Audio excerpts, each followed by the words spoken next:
Yeah, I'll be sort of talking about that. So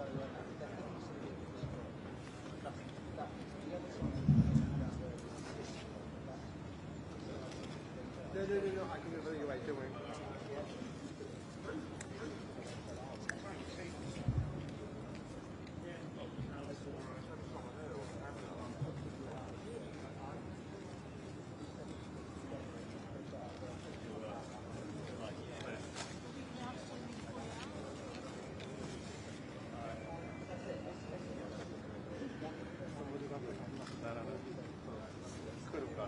So apparently, I think this corroborates our story. So she, doing a straight open game, asked but no, that's a guy story. Like, together. But confirmed that she goes to that, oh yeah, I'll go around.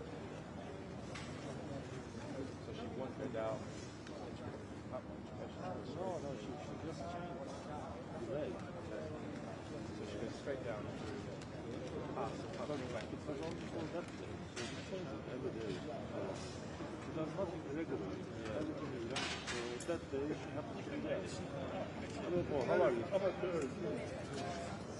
But yeah. The thing is, nobody gets her today. That's the thing. She's not going to do it. I hope so. Actually, she arrived. I saw her going there. I thought it was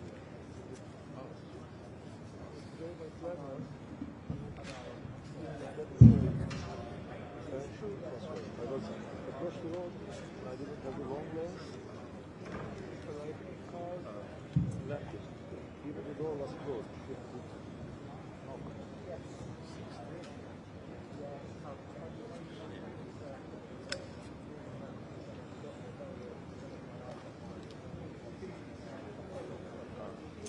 If I can do, I have a plan for today as well, but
Justice, sorry, justice.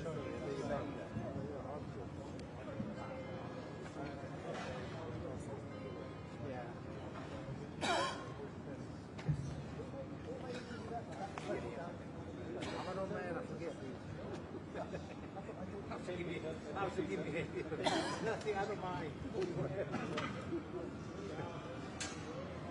Oh, they've got it all fixed, you know, people so much.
No, I mean, I don't think that would be that actually. I don't think it will be any more than sort of like years of time. I think it will be roughly around something like $100 or something, a decent amount of money. But because I suppose there is a fair amount of demand for it, there might be part of the price. But I genuinely, I can't imagine, even with the crazy.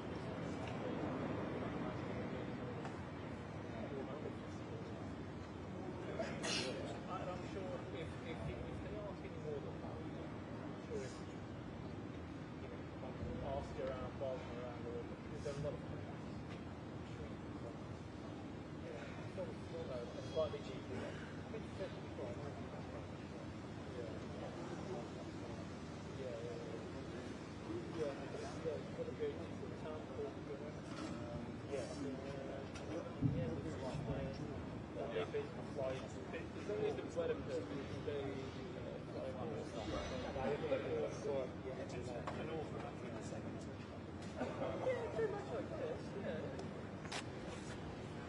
I mean, it just gets to the weather, pretty much all year round anyway.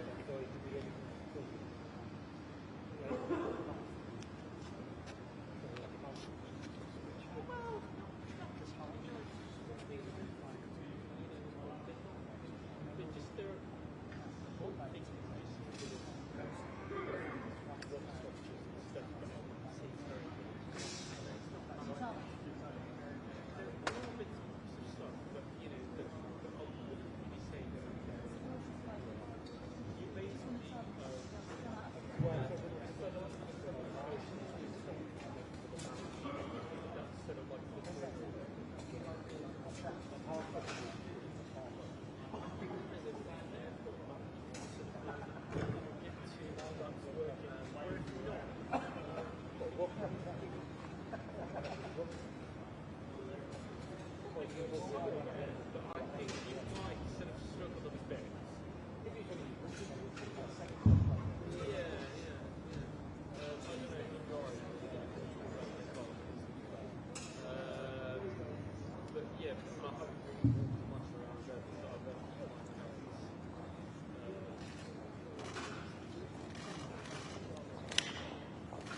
Put it in the pocket for scribbling, not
live at Downing Street, where we understand that report is being read. We are awaiting its publication. We'll bring you all the very latest reactions as we get it.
Thank you very much. Thank you. What are we going to be looking for when we see that? Well, Downshi's always said it wants to publish it quickly and publish it exactly as it's received, so it's quite possible we'll see it within the next hour. In terms of what we're looking for, a couple of things. Firstly, detail.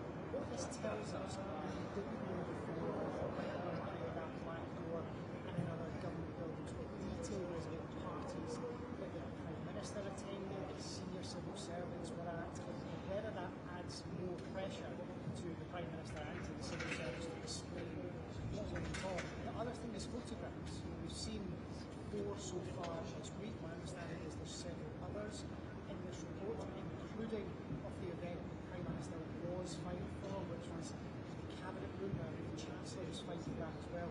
The Cabinet Secretary was it, so we're interested to see what those photos show when they are published. The big question here is twofold. Firstly, what does this tell us about culture in that place? And secondly, what does it tell us about the Prime Minister's role in that culture?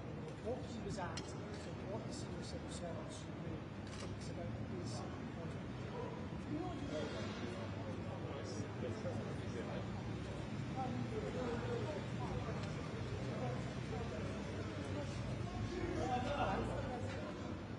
That's the calculation that a number of MPs, including senior Tories in May, I think the Prime Minister didn't tell the truth when he said there were no parties. A lot of them will say that to you privately, but they're not saying it publicly. I think why? Well, there's 2 reasons. One is because they want to see this full report, to see the full detail. The other is some, quite frankly, don't want to walk the report, they don't want to be the first one over the trenches saying that the Prime Minister lied to MPs. If there is a lot of detail in this report about what the Prime Minister knew then, it suggests that when you stood up in Parliament and said no parties, all rules were followed, it wasn't telling the truth. That will pile pressure back on the Prime Minister.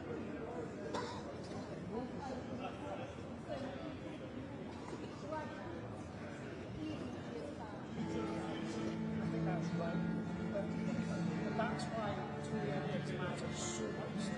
That constituency that has the right to put pressure on the Prime Minister is at play. At the moment, I don't think that pressure is quite frankly, it's dying down since the start of the year. But if this report is devastating to the Prime Minister, he's already seen details of what people were aware of intentionally, what parties he was at, what other people were like, what's the problem in the centre,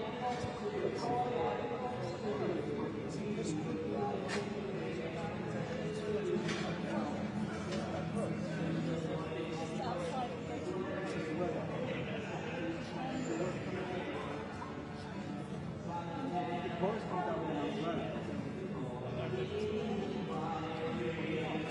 There's a scenic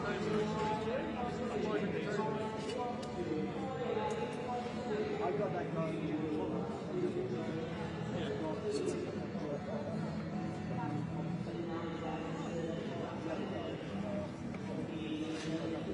That's another interesting part of this story that we're all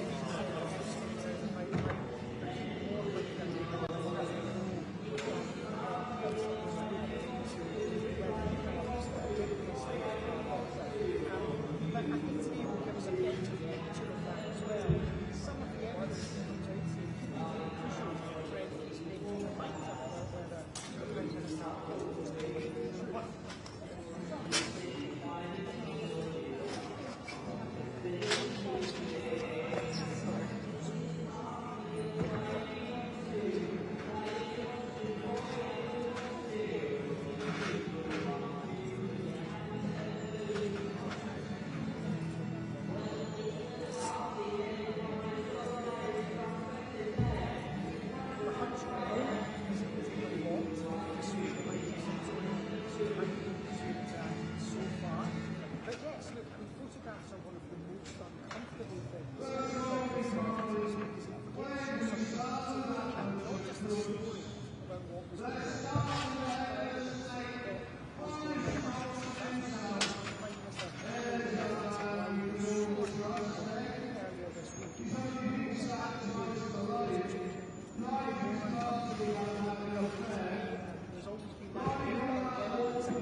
sort of rules of our own. In reality, we're back to the 30 case in Texas. We are just here to know that one might be a Boris Johnson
No, we.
Well, the Sue Gray report has now been published and it is just broken.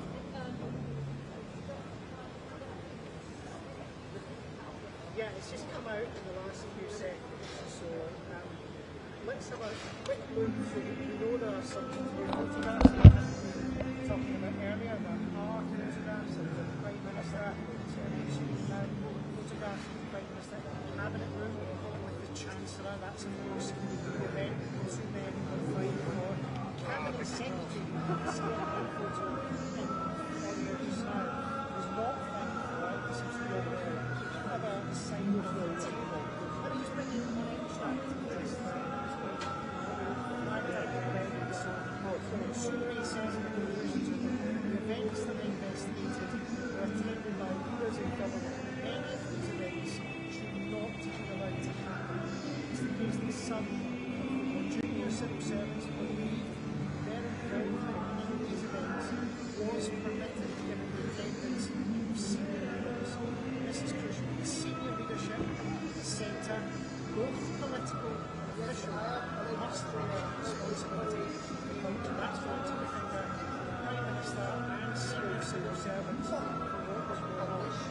She does add that progress has been made with the issues I raised earlier this year in the sensible and official clearly alarmed.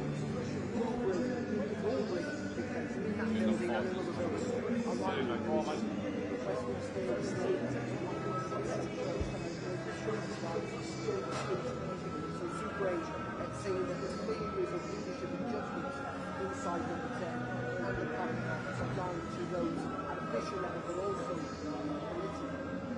As you may well see actually, the Range Rovers are gathering behind the took off just on the road to the bar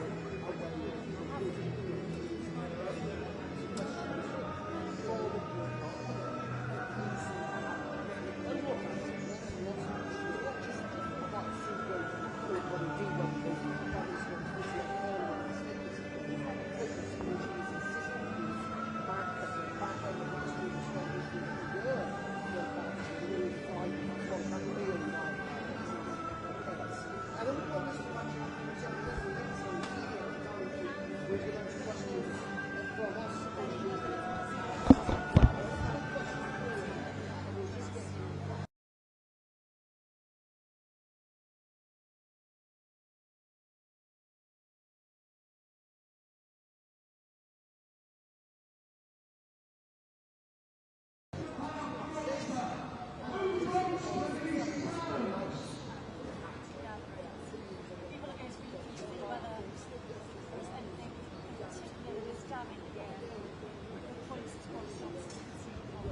survive.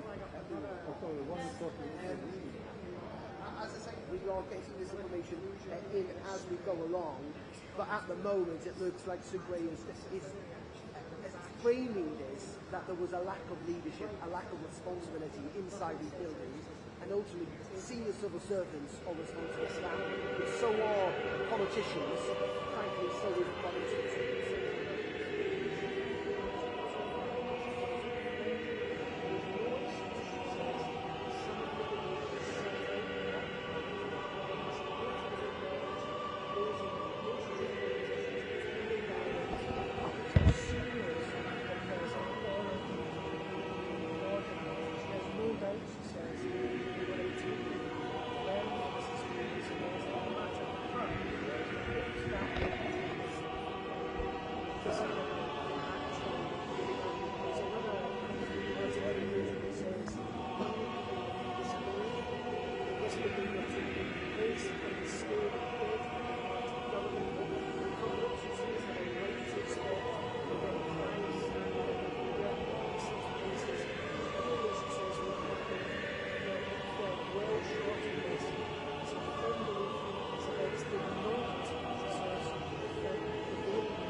There is a big list in this report of different events that Sue Gray goes through as her own summary of what went on. These will be really important to go over for the people who expect a lot of people doing so, because the question is, who was at these parties, how were they organised, how long did they last, what exactly went on, how problematic.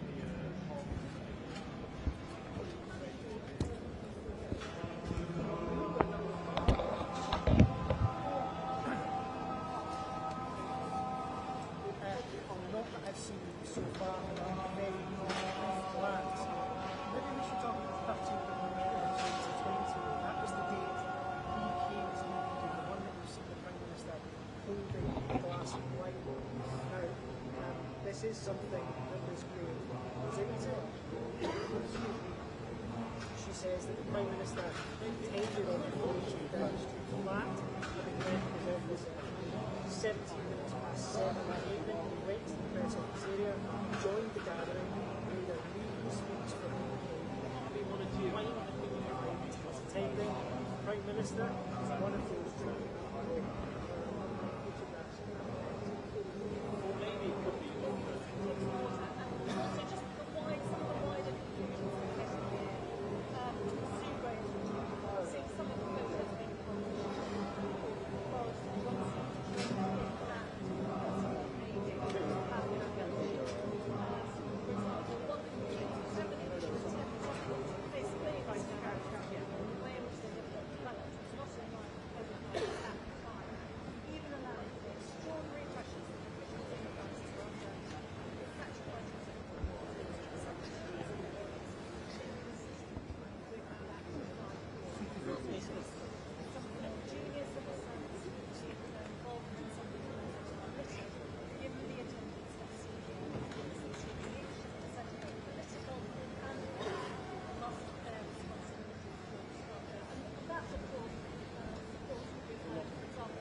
PMQs start in 17 minutes, so not 17, like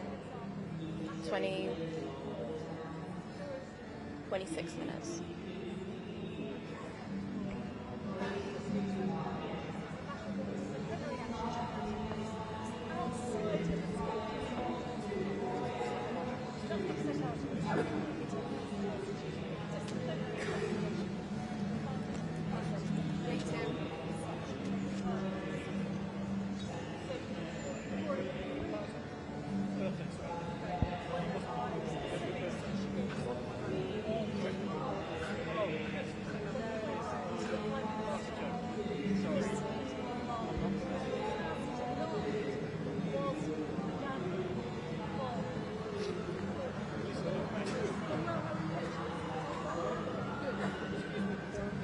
right.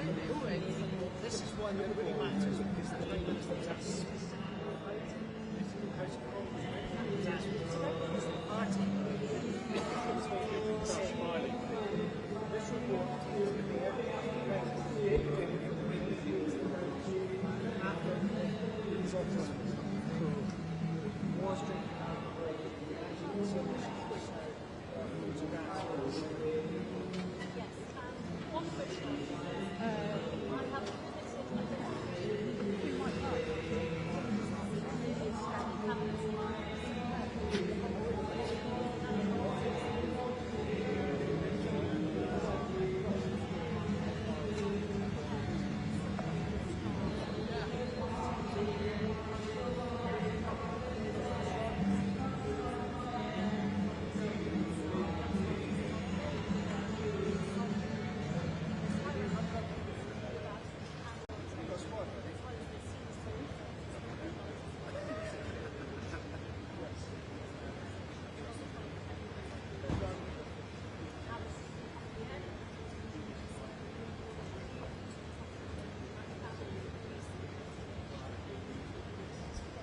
talk a bit about the event that the Prime Minister was fined for. I think we have some photographs of that in the Cabinet room that we can show you on screen just now as well. Now, this report makes clear that a number of individuals gathered in the Cabinet room to wish Boris Johnson a happy birthday. Food, alcohol and soft drinks were provided, having been organised in advance that morning, and the event lasted for 20 minutes. It's quite clear that the meditated event was organised, lasted up to half an hour, and may give us full information about why We're just seeing a lot of activity around us in Downing Street also, if you're wondering.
That is a big part of the question.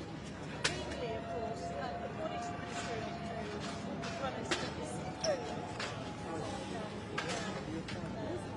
down the road, the Prime Minister has said that he's asked the Law Specific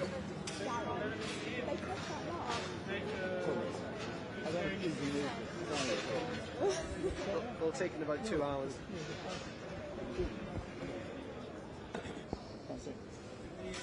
But I hope Boris screams as loud as I can.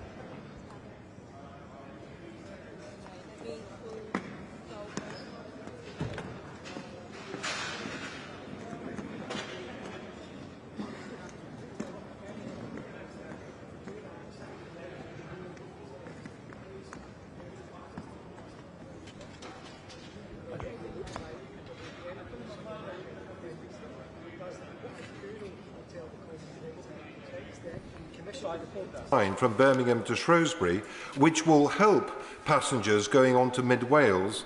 Will he take an interest in this scheme to ensure that the people of Mid Wales can benefit quicker times to Birmingham via this electrification process? I'm very happy to meet with my honourable friend on that point. I used to travel that route myself many times and would be happy to see what we can do to help. John McNully. Number 2, Mr Speaker. Tuesday. Thank you, Mr. Speaker. With your permission, I will answer questions 2, 4 and 10 together. To alleviate the immediate impacts of this global crisis, we have injected support worth over £22 billion in 2023. For businesses, we have cut fuel duty and provided help to high-energy using businesses. And in the longer term, our plan for jobs will ensure long-term prosperity of Wales, including the development, for example, of Wilbur Nuclear Power Station. John McNally. Thank you, Mr. Speaker. The Scottish Government introduced a Scottish child payment to tackle child poverty head-on. That payment doubled to £20, is set to increase further and be extended to children under the age of 15, resulting in 50,000 children taken out of relative poverty.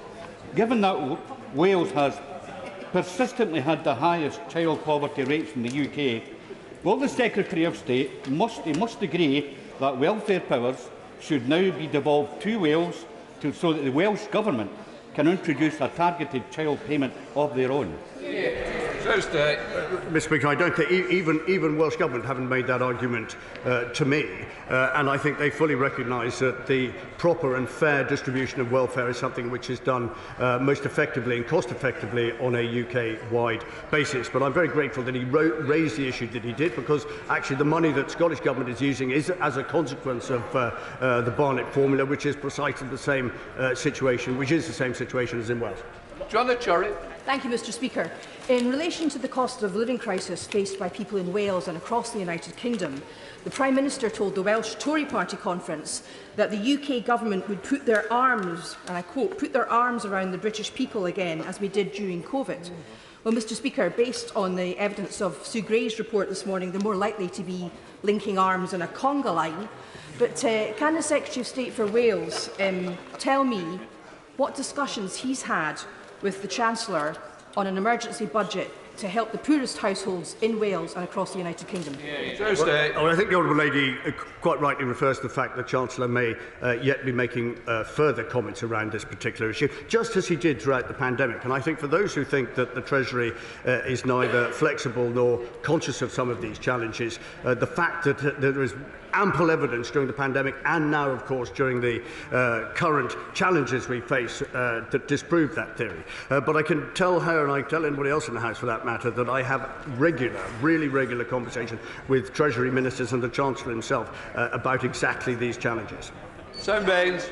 Thank you, Mr. Speaker. Would my right honourable friend agree with me that one of the best ways to help people during the cost of living crisis is to actually make sure that we have a vibrant economy and a low rate of unemployment? And would he agree that the lowest rate of unemployment since 1974 is helping many families across Wales and the rest of the UK at the moment?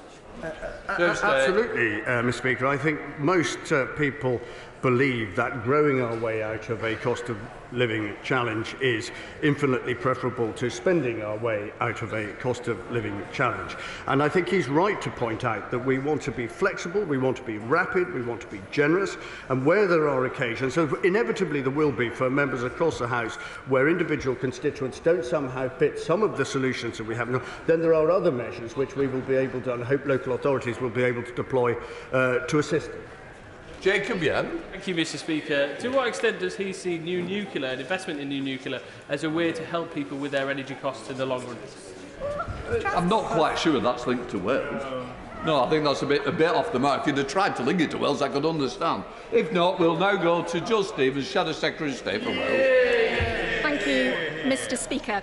We now know that the energy price cap is expected to rise to £2,800 a year in October, and so that means that typical household bills in Wales, having already gone up by £700, will go up by another £800. And it's now 138 days since Labour proposed a windfall tax on oil and gas producer profits, so that people across Wales can get help right now. Every day that the government delays is another day that they're letting down the people in Wales and across the United Kingdom. Mr. Speaker, he voted against a windfall tax last week What's his alternative to help the people of Wales, and where is it? I suspect the Honourable Lady reads the same news channels as I do. She'll be aware that the Treasury are going to make some further announcement imminently. And she may be annoyed by my answer, but I think it is only reasonable that we suggest that she just waits until the Chancellor sets out precisely what his plans are. But can I, while I'm saying that, can I suggest to her too that she applies equal pressure to her colleagues in Cardiff? They have the power to intervene over things like business rates, council tax and income tax, which they have not. In the meantime, however, they're thinking of imposing a tourism tax. They're imposing a tourism tax, they're increasing their numbers, costing Welsh taxpayers £100 million for president, buying a farm that nobody wants, and providing free musical instruments to people under the age of 16. John Stevens. Mr. Speaker, I think Welsh voters gave their verdict on Welsh Government last week or the week before in the election results. Not a single Tory council left in the whole of Wales, his party wiped out. And as the Secretary of State's answer demonstrates, he hasn't got a plan. We haven't had a plan from the Chancellor. So does he think that buying value brands in supermarkets, getting a better paid job or riding around on the buses all day to keep warm is the government's answer to the cost of living crisis? The Honourable Lady clearly didn't listen to or didn't want to listen to the answer I just gave. When we know that the Chancellor is about to make a statement in the Chamber on all of the issues here, would it not be more sensible, to allow the Treasury to spell out exactly what their plans are, how they benefit businesses and individual families in Wales, and then make the very highly politicised comments that she does? Oh, yeah, maybe. Liz Saville-Roberts. Firstly, I'd like to add my party's commiserations to everybody affected by the bus accident in Llanfair Cereinion. Now, the Oakley Arms in my constituency is a superb inn located in a Grade 2 listed building at the heart of the Snowdonia National Park. It's off-grid, it's limited by regulations on energy efficiency measures, and its owners now face a quadrupling in energy bills. Does the Minister agree with me that small businesses need more support, and will he speak with the Chancellor about extending the price cap to our hard-pressed small and medium-sized businesses? Mr. Speaker, well, I will definitely speak to the Chancellor, as I often do about these things. It would be, however, as a deal, perhaps I can suggest a deal to the Honourable Lady, which is I will speak to the Chancellor to get further information. If she would speak to her leader in Cardiff and perhaps get him to call the dogs off by way of cancelling the tourism tax which Welsh Government want to impose on businesses, causing further hardship to people in her constituency.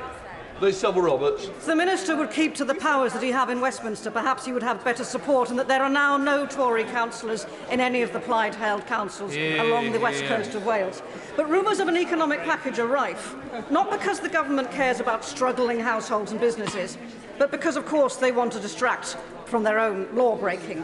Household energy bills will likely increase to £2,800 in the autumn. Yet the Chancellor is sitting on his hands until it proves politically convenient. Isn't he ashamed of his government's behaviour?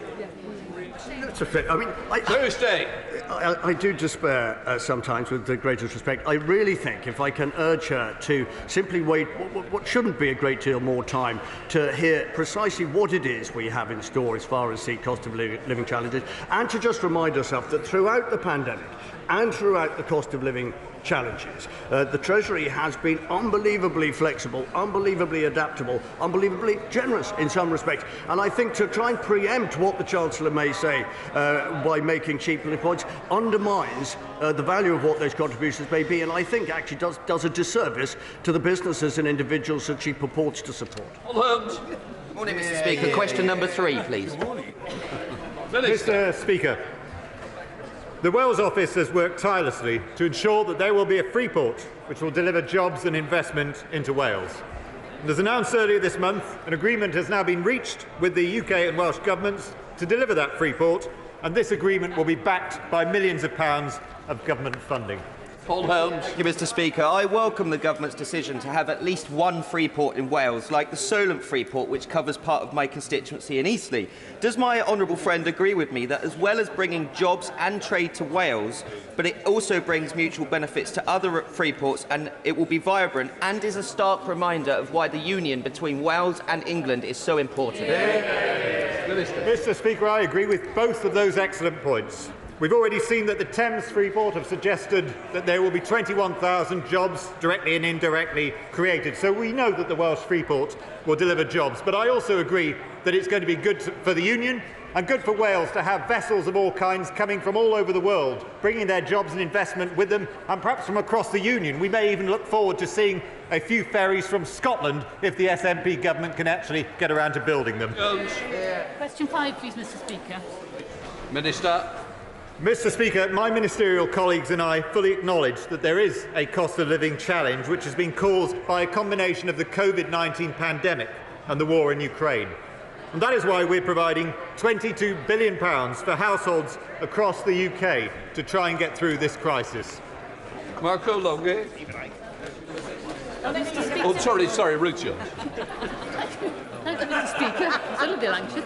The people of Newport West are facing the harsh effects of this government's failure to tackle the cost of living crisis. My constituent Hetty, who contacted my office because she's a single mum of 2 and must choose food or heating, both her cooker and her hot water are gas, so as the prices rise, so do her bills. She works, in her words, every hour possible. She is scared for her and her children's future, and she is not alone. Local people need to see real action, and if the Tory ministers won't take any fiscal steps, will the minister do what many people in Newport West want and back a windfall tax on oil and gas companies? Minister. Well, Mr. Speaker, taxes are a matter for the Chancellor, but what I can say is that I absolutely acknowledge that there is a challenge at the moment which has been brought about by the international situation, and that's why the government are putting £22 billion aside. That's why they've changed universal credit to help people like your constituent who are out working, why we've changed the minimum wage to increase it, why national insurance contributions are going to fall, why we've extended the warm homes discount and done a whole package of other measures. And the fact of the matter is, Mr. Speaker, while we're spending money helping people get through the cost of living challenge, the Welsh Government is spending money buying up farms in mid-Wales and increasing the number of Senedd members. Michael Longley. Number 6, Mr. Speaker. Hear, hear. Mr. Speaker, the Wales office works very closely with the Department for International Trade to promote the excellent opportunities that there are to invest in Wales. Wales is an attractive destination for foreign companies to come to invest in, to create jobs in, and we've seen it with continued support from companies like Airbus, who've only recently announced their plans to increase wing production at Broughton. Michael Longley. Thank you, Mr. Speaker. As the trade envoy to Brazil, I see the huge economic growth opportunities for both the United Kingdom and Brazil in a post-Brexit and post-pandemic environment. So does my right honourable friend agree with me that, like Dudley North, Wales plays a huge part in UK PLC, and that therefore we want to see the Welsh Dragon flying just as proudly as the Black Country flag? Thank you. Minister. Well, Mr. Speaker, I'm certainly very delighted to say that Wales has an excellent trading relationship with Brazil, and in 2021 we exported nearly £85 million worth of goods to the country, whilst importing £165 million worth of goods in the same year. But Wales has a good trading investment with countries across the world. We've seen 72 direct investments in the last financial year, 1,500 jobs created, and only last week the Secretary of State for Wales and myself were with the local member for the Vale of Glamorgan looking at the new Aston Martin supercar factory in Vale of Glamorgan. Chris Elmore. Number 7, sir. Minister. Mr. Speaker, the Secretary of State for Wales and I have regular discussions with ministerial colleagues on free trade arrangements. The Wales office works closely with the Department for International Trade to ensure that Wales will enjoy the benefits that will flood in both directions from free trade deals with Australia and New Zealand. Chris Elmore. Thank you, Mr. Speaker. The government's own impact assessment states that the Australia-New Zealand free trade agreements will see the reduction of gross value added in agriculture of more than 142 million. The measures are likely to have a disproportionate impact on Welsh agriculture because of its use and resilience on livestock and dairy farming. The NFU Cymru are calling for Wales-specific impact assessments. So can the Minister ensure that is delivered and start working for Welsh farmers rather than undercutting them and destroying the industry? Well, Mr. Speaker, I cannot really accept what the honourable gentleman is saying. The fact of the matter is we were able to import lamb and beef and other kinds of food from Australia and New Zealand when we were members of the European Union. They had an agreement that they could export goods to us without paying tariffs up to a certain quota, and the fact of the matter is they never met that quota. It is a little bit of a myth that there is cheap beef and lamb in Australia and New Zealand. Anyone who wants to can go and look at a website for what people are paying. for those goods in Australian and New Zealand supermarkets. They have no plans to increase their flocks or their herds. The trade deals that have been agreed are going to be good for farmers and good for more industry more widely across Wales. Dr. James Davies. Number 9, Mr. Speaker. Secretary of State. With your permission, Mr. Speaker, I will answer questions 9 and 13 together. I have had no discussions with the Welsh Government on these proposals.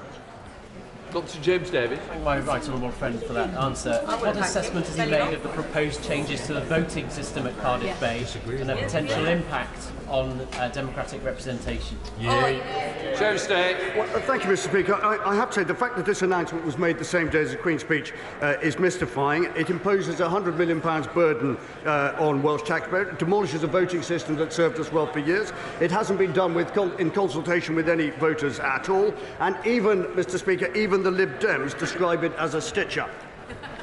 Danny Kruger. Thank you, Mr. Speaker. I am number 13.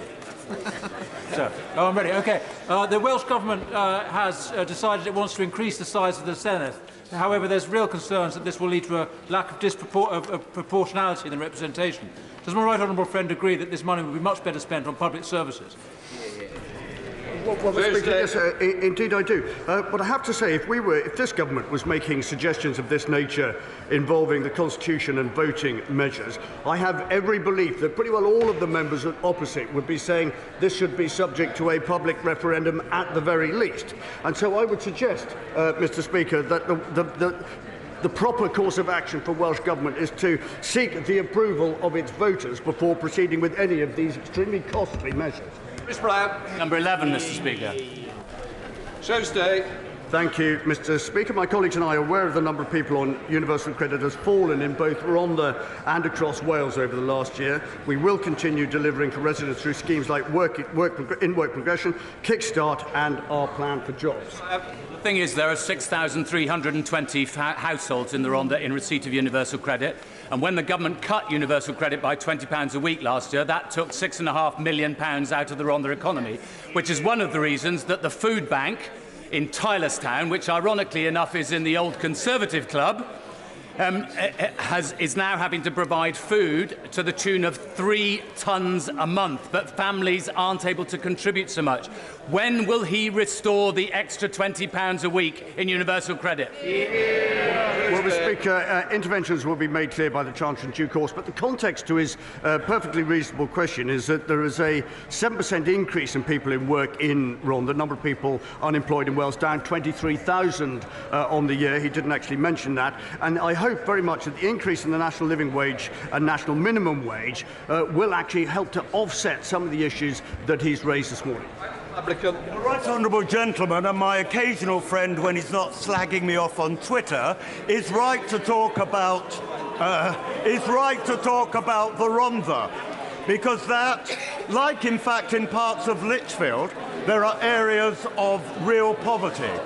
But does my right honourable friend agree with me that there are many ways of actually helping people, and he's named some of them, that there is an urgent need, however, to address food and fuel inflation, but it can be done in other ways, which the Treasury may well talk about, not just raising universal credit. On that particular point, I agree with my honourable and permanent friend. I think I'd probably describe him. I think it's perfectly right that we wait until see what the Chancellor says. But we've tried to set out short, medium and long-term measures which will help with this particular challenge. But of course, we will be hearing more in due course. Wayne David. Number 12, Mr. Speaker. Secretary of State. Thank you, Richard. I have regular discussions with the First Minister of Wales on a range of issues, including how Wales's £585 million share of the UK Shared Prosperity Fund will level up communities across our country. Wayne David. Does the Secretary of State share my concern that a number of independent analyses have said that the Shared Prosperity Fund is likely to shift resources away from the valleys, the poorest parts of Wales, to more prosperous parts? Well, Secretary of State.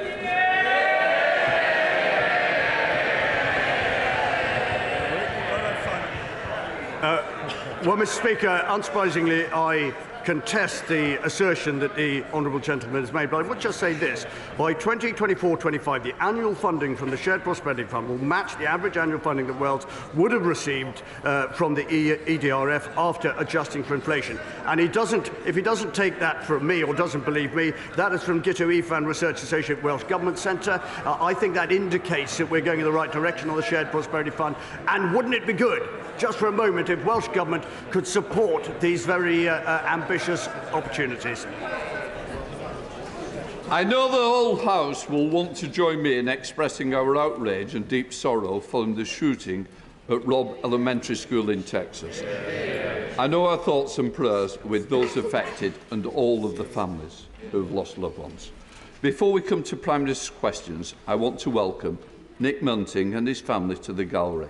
Nick has worked in Parliament for over 30 years, primarily as a sous chef, but also as an Associate Sergeant-at-Arms. Unfortunately, Nick has had to leave his role because of ill health, and he is much missed by his colleagues. I know all members, particularly the member for Croydon Central, Nick's constituency MP, will wish to join me in thanking Nick for his long service to the House and in sending good wishes to Nick and his families. I would also like to point out that the British Sign Language interpretation of proceedings is available to watch on Parliament Live TV. We now come to questions to Prime Minister Anthony Brown. Question number 1, please. Minister.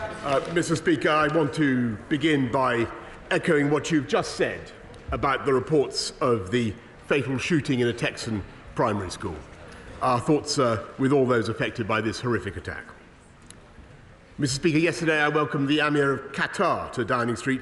It's excellent news that Qatar announced it will invest up to £10 billion into the UK through our new strategic investment partnership. And not only will it boost local economies and support jobs, it will support our green economy and decarbonisation. Mr. Speaker, this morning I had meetings with ministerial colleagues and others.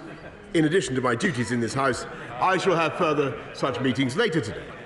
Anthony Brown. Thank you, Mr. Speaker. Cambridge is one of the most expensive places to live in the country, but unlike many cheaper places, NHS workers in the city get no high cost of living supplement. So NHS workers in Cambridge pay higher rents than NHS workers in outer London boroughs like Redbridge and Croydon and Bexley and Barking, and yet they get paid 15% less. This makes it very difficult for the NHS in Cambridge, including Adam Brooks Hospital, to retain and recruit staff. Will my right honourable friend, the Prime Minister, work with me to make sure that NHS workers in South Cambridgeshire and Cambridge get paid fairly? Prime Minister.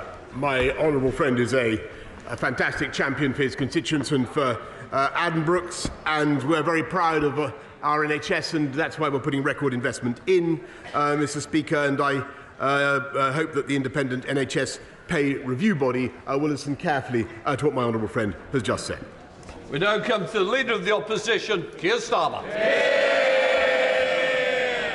Thank you, Mr. Speaker, and my thoughts also, and I know the thoughts of the whole House, are with the families of the victims of yesterday's school shooting in Texas. 19 children have died, some as young as 7, and 2 adults believed to be teachers. It is an unspeakable tragedy, and our hearts are with the American people. Last weekend marked the anniversary of both the Manchester bombing and the murder of Lee Rigby, and we remember them this year as we do every year.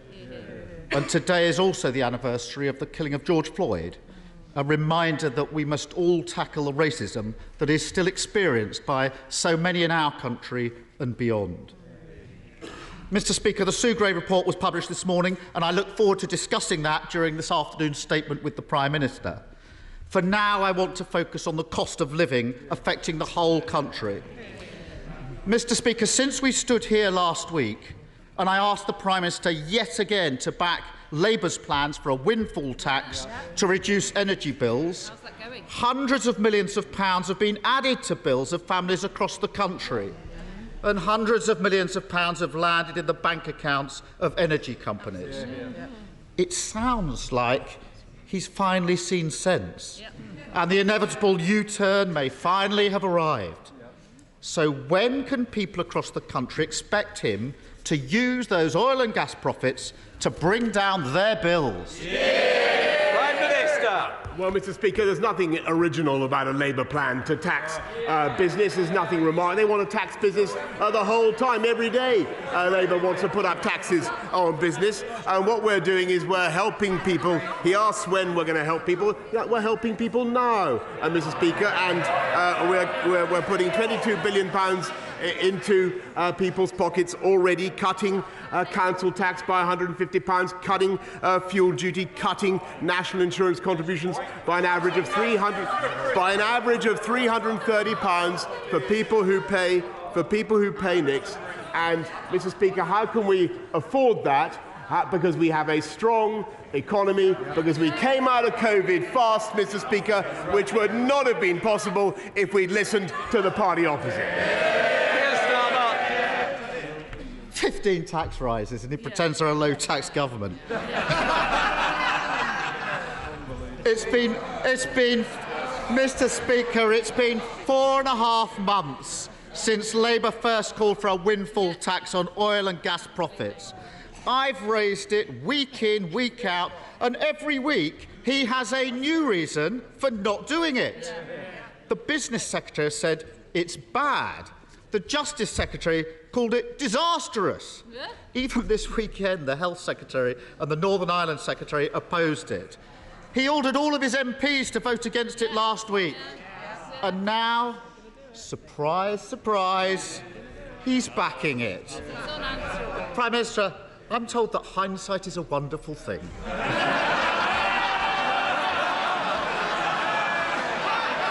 But, Mr. Speaker, whilst he dithered and delayed, households across the country suffered when they didn't need to. What?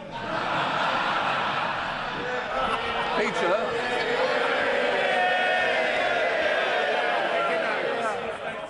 Mr. Bone, a man who always wants to catch my eye is not going the best way to do so. Keir Starmer.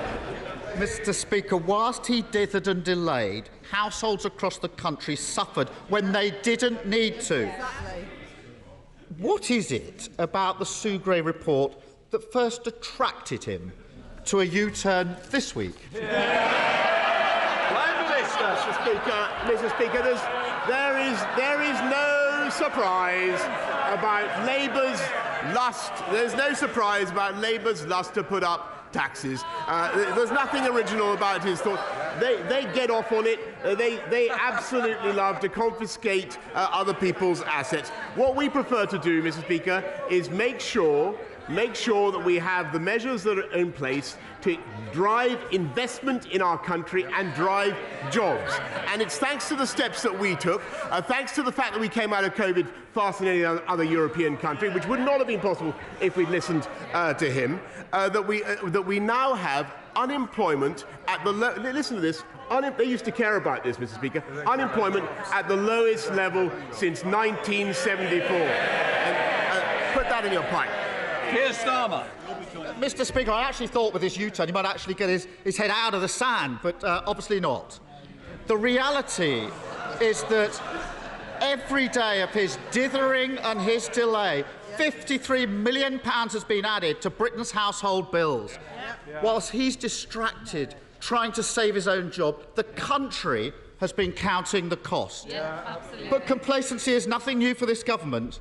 Back in October, the Chancellor delivered a mini-budget that has to be reread to be believed. With inflation already climbing, he said that he understood people were concerned about it and the government was ready to act. Since then, inflation has risen to a 40-year high, the highest rate of any G7 country. If the government was so ready to act 6 months ago, why hasn't it? Mr. Speaker, the government has acted, and my right honourable friend, the Chancellor, continues to act.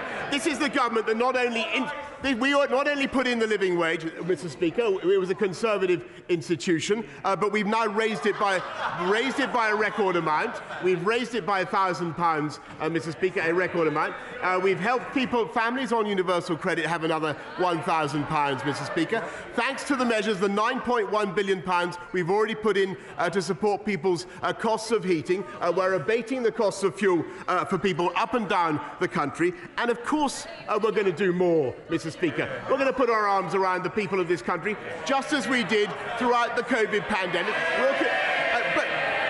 But the reason we can do that is because we took the tough decisions to drive the fastest vaccine rollout in Europe, which wouldn't have been possible if you listened to him, Mr. Speaker, and that's why we have, and let me take another statistic, youth unemployment.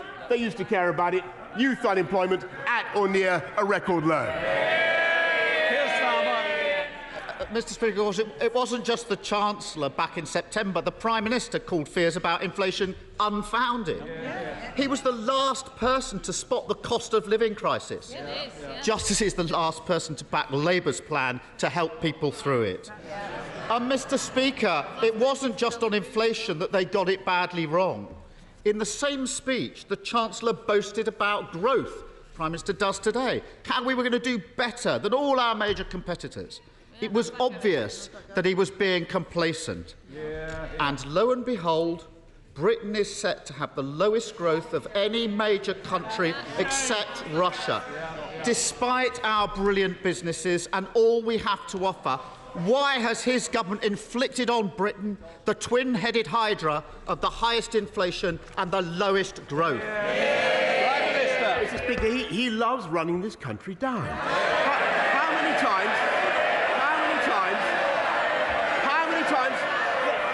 How many times did he come to this place? How many times did he come to this place and say that the United Kingdom had the highest COVID death rate in Europe? How many times? He was proved completely wrong. Did he ever apologise, Mr. Speaker? Absolutely not. Did he ever take it back? Absolutely not, Mr. Speaker. Actually, because of the steps we took, last year we had the fastest growth in the G7, and we will return to the fastest growth by 2024, 2025, thanks to the decisions that this government took, Mr. Speaker. And they don't care about getting people into jobs. They don't care. We care about the working people of this country, making sure we have a high-wage, high-skill, high-employment economy, and that's what we're delivering. He talks about running this country down. He is running this country down.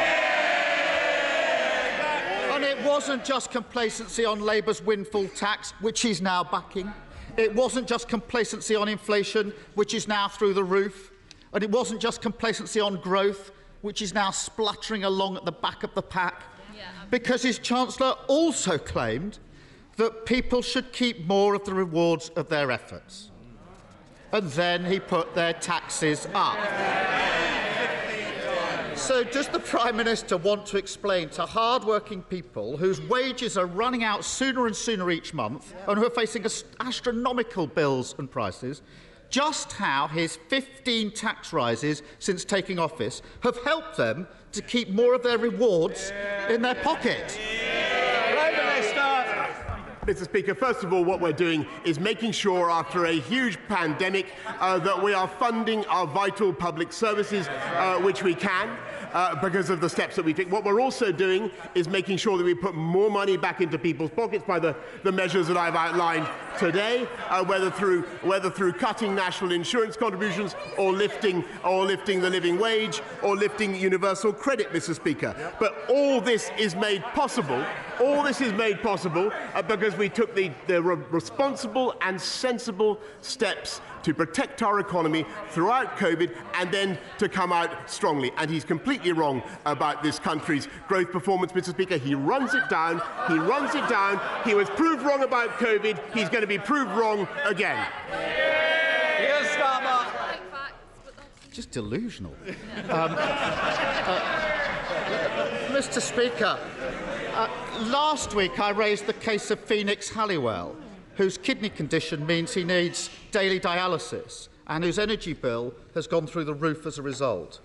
I'm glad that, as a result, government officials got in touch with Phoenix yesterday, and I hope that will result in more support for people who are vulnerable.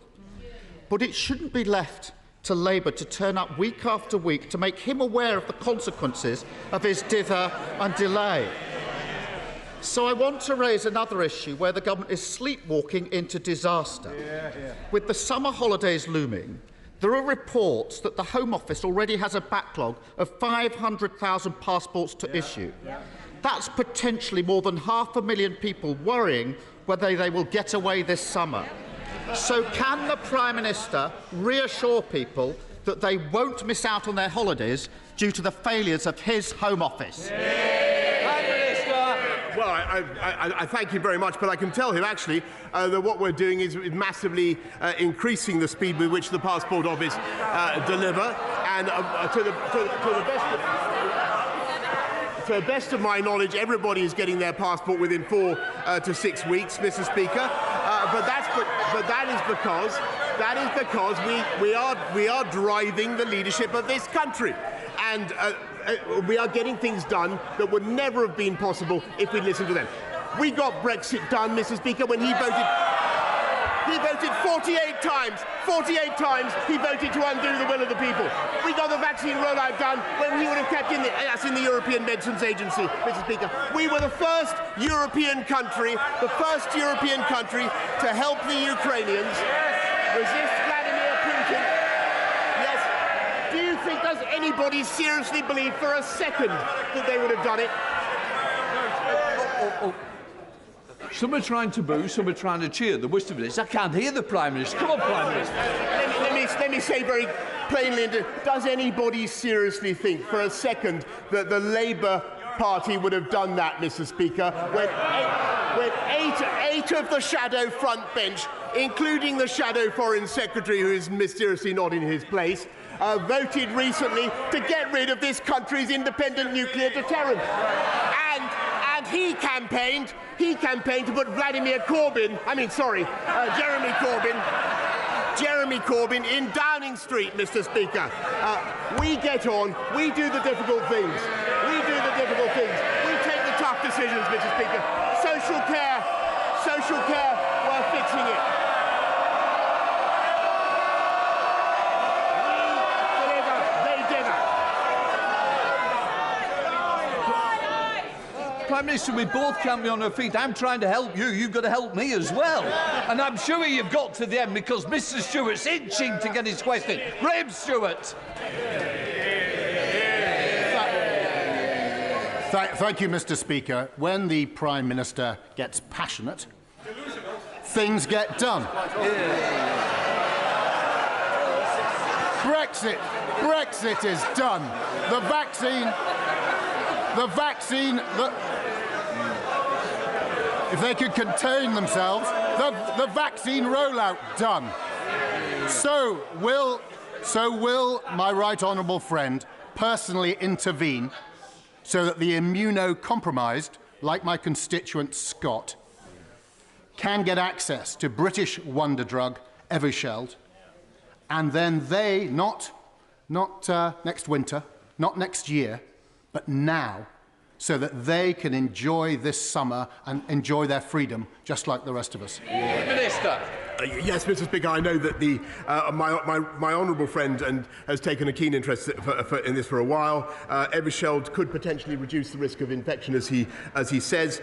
We've got to look at the available evidence before we can make a decision about whether it should be available. But I will make sure that the Department for Health and Social Care keep him updated on the progress we're making.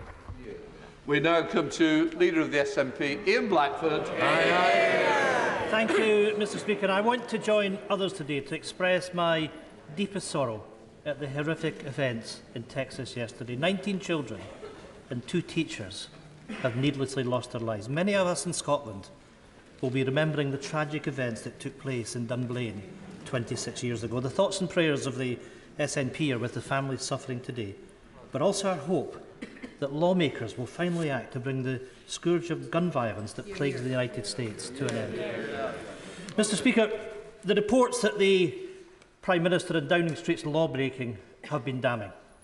Empty bottles littering offices, rooms so crowded people were sitting on each other's laps, and security forced to intervene because the parties were so outrageous. At the centre was the Prime Minister orchestrating it, grabbing a glass for himself in order to toast the partygoers. For 8 months, we've heard every excuse under the sun. But now we've all seen the damning photo evidence.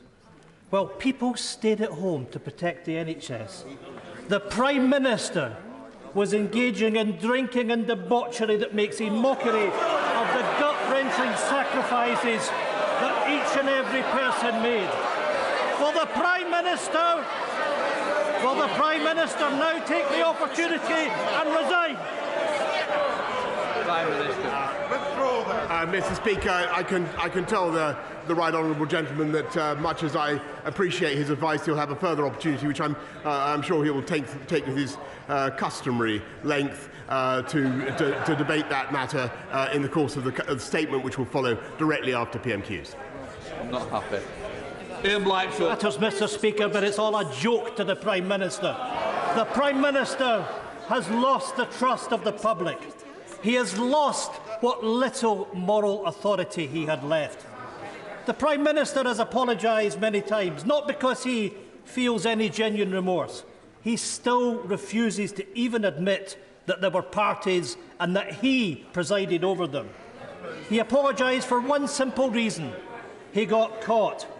The reality is, no apology will ever be enough for the families of people who lost loved ones, for the families who followed the rules, who stayed at home whilst their nearest and dearest to them were dying, and are now forced to look at photographs of the Prime Minister surrounded by drink, toasting to a party in the middle of a lockdown. If the Prime Minister will not accept that he must resign, then the Tory benches must act. This Prime Minister, who has broken the law and shown a cavalier attitude to the truth, cannot be allowed to remain in office. Prime Minister, time is up. Resign. Resign. Resign before this House is forced to remove him. Prime Minister. I thank him very much, and I would just direct him again. I think it would be to his advantage to look through the report, and then I think we should return to it after PMQs. We now come to Jonathan Gillis.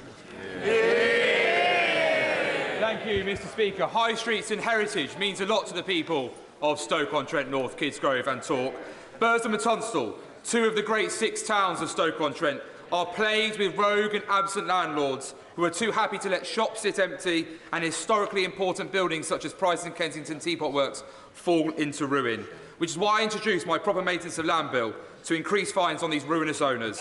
Can my right honourable friend confirm that as part of the government's planning reform, he will adopt my bill which imposes a new unlimited fine so these reckless reprobates can be held accountable? Up the veil for Saturday, Mr. Speaker. Prime Minister. Here, Mr. Speaker. Up the veil, but on his, I want to thank him, by the way, for his campaign. I think he's entirely right, and that's why we've adopted the measures that he proposes in the bill. Those who leave properties derelict unreasonably could face an unlimited fine, Mr. Speaker. Sir Geoffrey Donaldson. Thank you, Mr. Speaker. I was pleased to meet the Prime Minister last week in Royal Hillsborough in my constituency. We welcome his commitment to introduce legislation to deal with the protocol on the Irish Sea border and to protect the Belfast Good Friday Agreement. That will take some time. In the meantime, as in the rest of the United Kingdom, hard-pressed households in Northern Ireland are suffering from the cost of living crisis. Will the Prime Minister give me an assurance that any measures that are brought forward by the Chancellor in the near future to help hard-pressed households will apply to Northern Ireland, and that the protocol will not be allowed to prevent Northern Ireland citizens receiving the support they need from the government at this time? I thank the right honourable gentleman very much. As he knows, we have a package of measures to support families across the whole of the UK that I've detailed already to the House. I may say that I also think it would be an advantage to the people of Northern Ireland in tackling the issues that we all face across the UK if Stormont were to be restored, Mr. Speaker. Ed Saxby. Thank you, Mr. Speaker. The recent report on levelling up the rural economy highlighted many areas where more work is needed in small rural and coastal communities to ensure they also benefit from our levelling up agenda. Does the Prime Minister agree with me that we need to ensure levelling up reaches into rural and coastal Devon, and will my right honourable friend meet with me and Helen Herford, our excellent candidate in Tiverton and Honiton, can progress our plans for Devon. Prime Minister. Yes, of course, Mr. Speaker, because my honourable friend is a fantastic advocate for Devon, for rural communities, and I will make sure that both she and Helen Herford get a meeting with the relevant minister to discuss her ideas further. Ben Lake. Mr. Speaker, rising fuel costs are causing serious problems for workers in car-dependent rural areas like Ceredigion, and for carers and district nurses, the situation has reached a crisis point. One carer from Ceredigion often has to travel 29 miles just to reach the first service user of the day, and travels around 1,700 miles each month.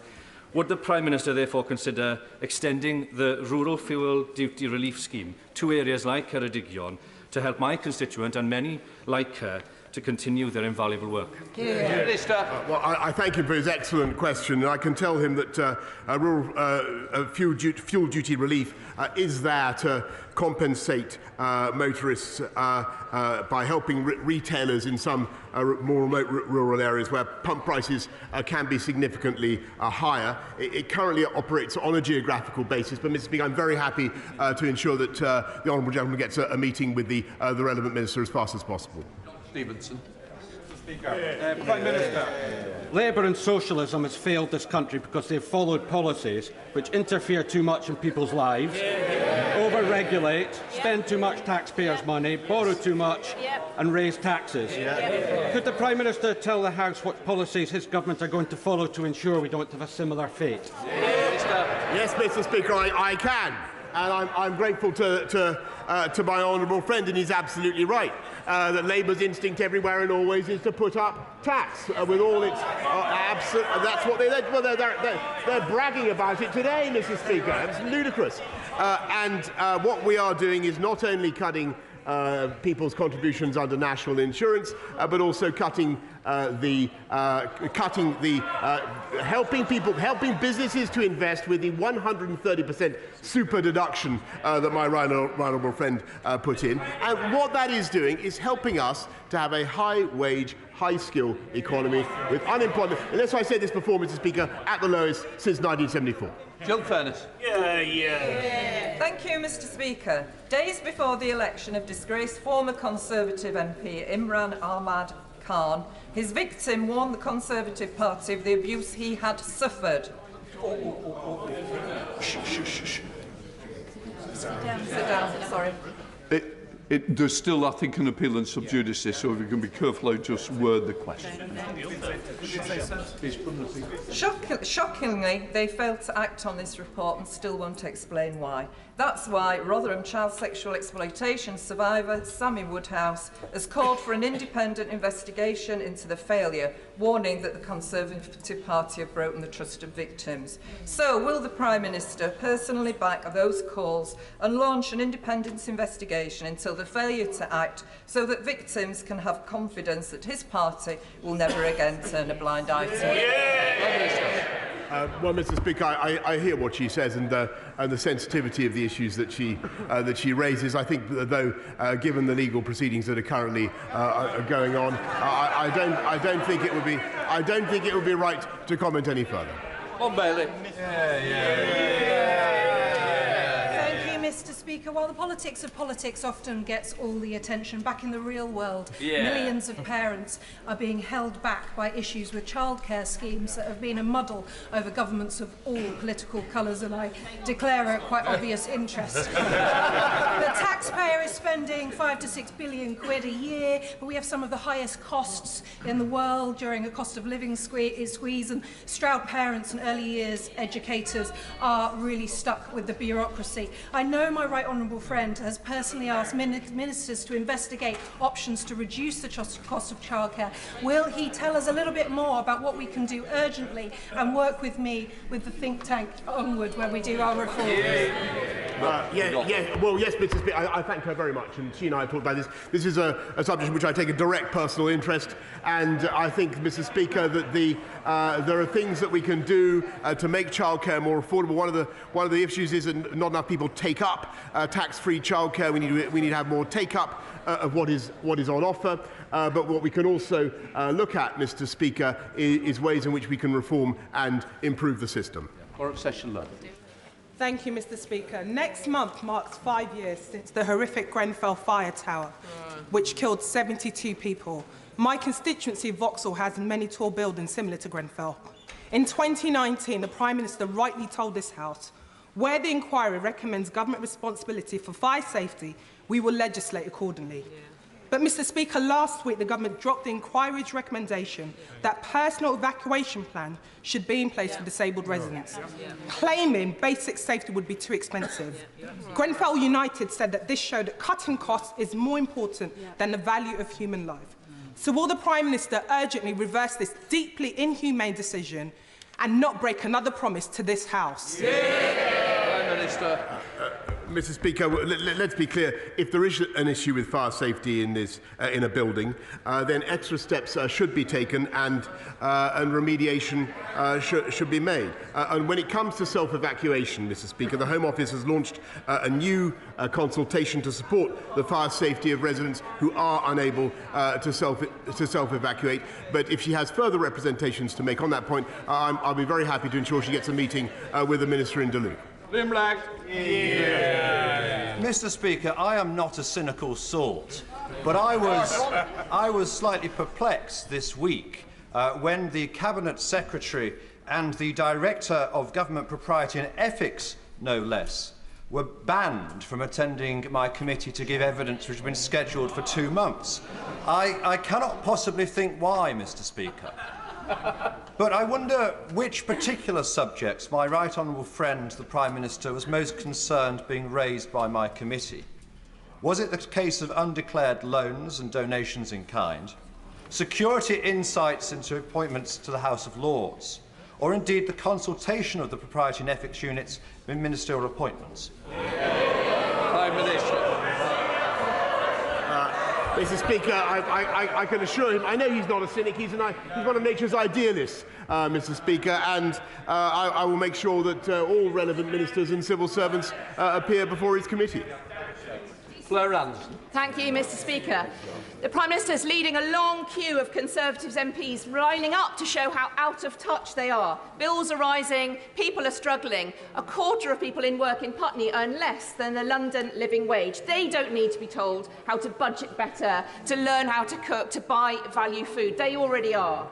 When will the Prime Minister get a grip on this crisis, and when will he bring in the windfall tax? Mr. Speaker, what we're doing for the people of Putney and indeed people throughout this country is making sure that we invest now in protecting them, as I've said to the House and I've said repeatedly, not just with the increases in universal credit or in the living wage, in the warm homes discount, in cutting fuel bills, but also, of course, with the £330 cut in NICs, Mr. Speaker. But the reason we can do this is because we have a robust economic position in which we have strong employment. That is giving us the revenue to pay and to cushion people in this difficult time. It would not have been possible if we'd listened to the Labour Party during COVID. Mr. McCartney. Thank you, Mr. Speaker. This weekend, tens of thousands of Huddersfield sporting fans are coming down to London.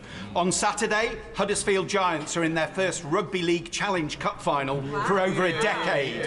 And on Sunday, it's Huddersfield Town in the Championship playoff final for a place in the Premier League. Will the Prime Minister, as well as wishing the best of luck to both Huddersfield teams, agree with me that the best way that Labour-run Kirklees Council can honour the sporting tradition of Huddersfield is following through with their pledge to house the new National Rugby League Museum in Huddersfield in the birthplace, the George Hotel, and not pull out of that deal as they've indicated they want to do so? Prime Minister. Is that the Labour Council pulling out of their deal? Well, Mr. Speaker, I'm not surprised. All I can say is I congratulate him on his campaign for a National Rugby League museum, and I urge him to take it up with the Arts Council or other relevant bodies. Andy MacDonald. Thank you, Mr. Speaker.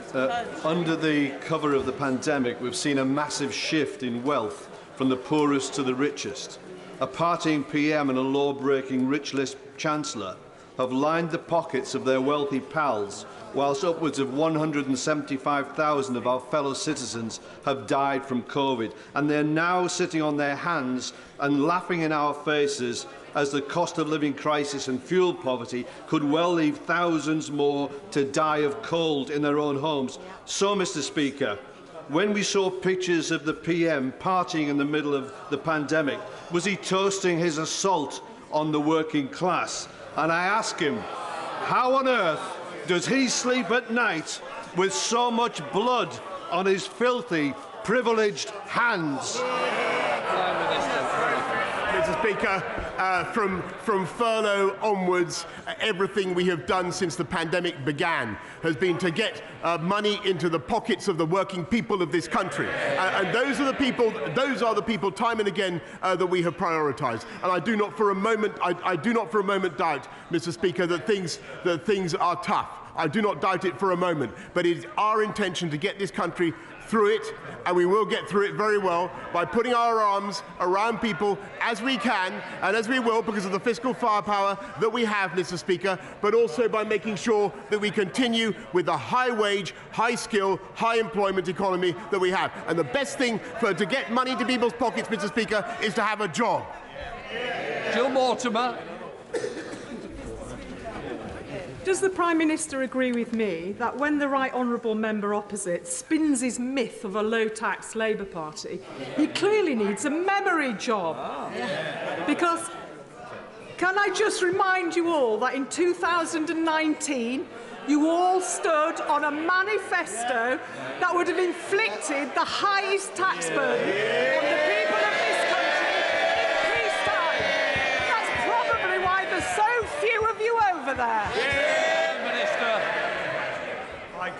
Yes, Mr. Speaker, they campaigned to put up taxes on business to the highest level this country has ever seen. That was his ambition, Mr. Speaker, and that is what they would do again. Be in no doubt, that's what they love to do. You can feel the lust for tax rising off those benches opposite, Mr. Speaker, and that is why there's never been a Labour government that left office with unemployment lower than when they came in. Christian Wakeford. Thank you, Mr. Speaker. Yesterday, the head of Ofgem advised MPs that the energy cap is due to increase to £2,800 in the autumn, more than double from last year. And I know the Prime Minister has been busy drafting and redrafting his half-assed apologies rather than helping the people of Bury South. But at which work event? Thank you, Mr. But at which work event did he realise Labour's call was the right thing to do, considering he and his party voted against it last week? Is it just to save his own neck? I couldn't either hear the question or the advice I was being given. It might be helpful I could hear both. Prime Minister, did you manage to hear it? Very much. Well, I heard enough, Mr. Speaker, to have a rough idea of the nonsense that he was talking. And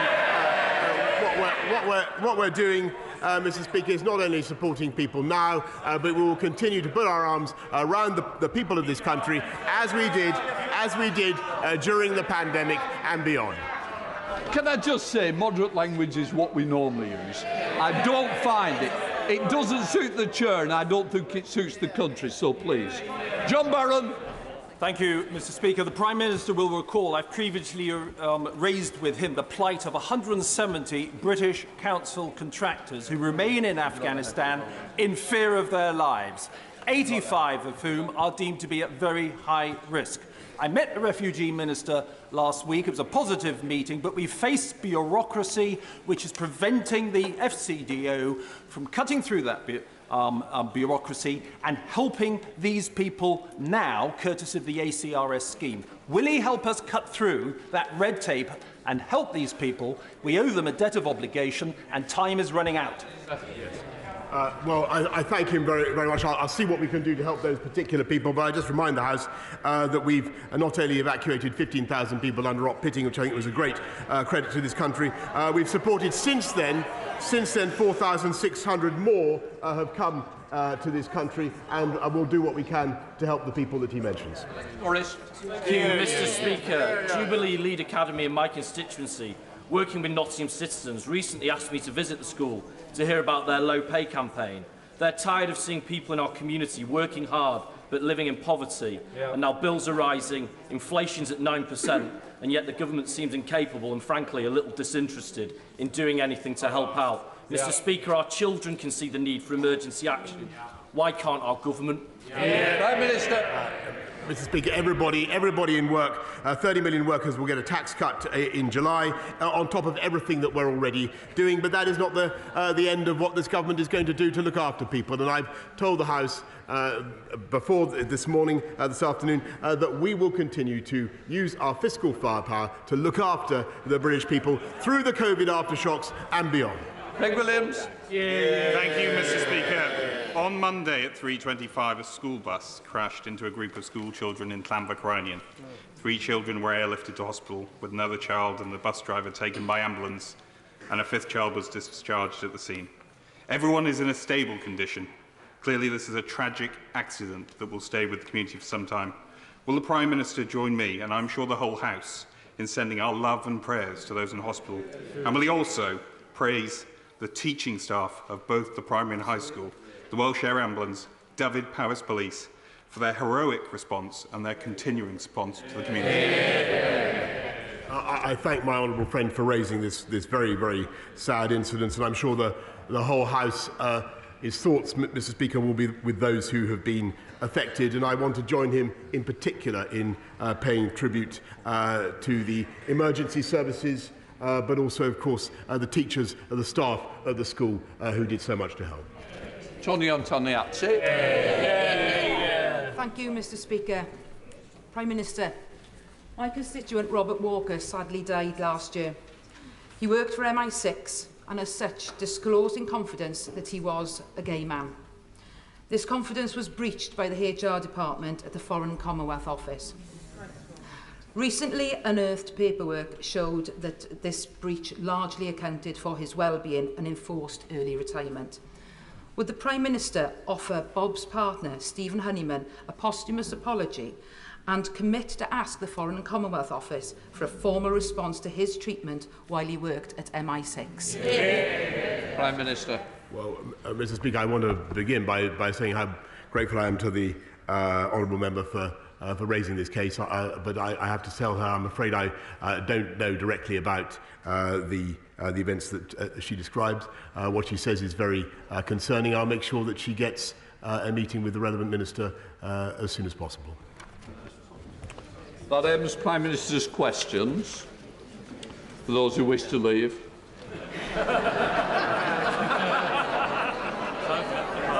We now, can I just say to the House, I expect moderate and temperate language. As we come to the statement, Prime Minister. Thank you, Mr. Speaker. With permission, I will make a statement. I'm grateful to Sue Gray for her report today, and I want to thank her for the work that she's done. I also thank the Metropolitan Police for completing their investigation, and I want to begin today by renewing my apology to the House, to the whole country, for the short lunchtime gathering on the 19th of June 2020 in the Cabinet Room, during which I stood at my place at the Cabinet table and for which I received a fixed penalty notice. And I also want to say, Mr. Speaker, above all, that I take full responsibility for everything that took place on my watch. Sue Gray's report has emphasised that it is up to the political leadership in Number 10 to take ultimate responsibility, and, of course, I do. But since these investigations have now come to an end, this is my first opportunity to set out some of the context and to explain both my understanding of what happened and also to explain what I have previously said to this House. And it's important to set out that over a period of about 600 days, gatherings on a total of 8 dates have been found to be in breach of the regulations in a building that is 5,300 metres square across 5 floors, excluding the flats. Mr. Speaker, I do think it is important because this is the first time a chance I've had to set out the context. Hundreds of staff are entitled to work. and in the Cabinet Office, which has thousands of officials and now is the biggest it's been in any point in its 100-year history. And that is in itself one of the reasons why the government is now looking for change and reform. Mr. Speaker, those staff working in Downing Street were permitted to continue attending their office for the purpose of work, and the exemption under the regulations applied to their work because of the nature of their jobs reporting directly to the Prime Minister. These people were working extremely long hours, doing their best to give this country the ability to fight the pandemic. Mr. Speaker, I appreciate that this is no mitigation, but it is important to set out Prime Minister, context. please, just one second. Can I just appeal to the House? I expect it to be heard, and I want everybody to hear it. And I want the same respect to be shown to the Leader of the Opposition afterwards. So please, this is a very, very important statement that the country wants to hear as well. Prime Minister.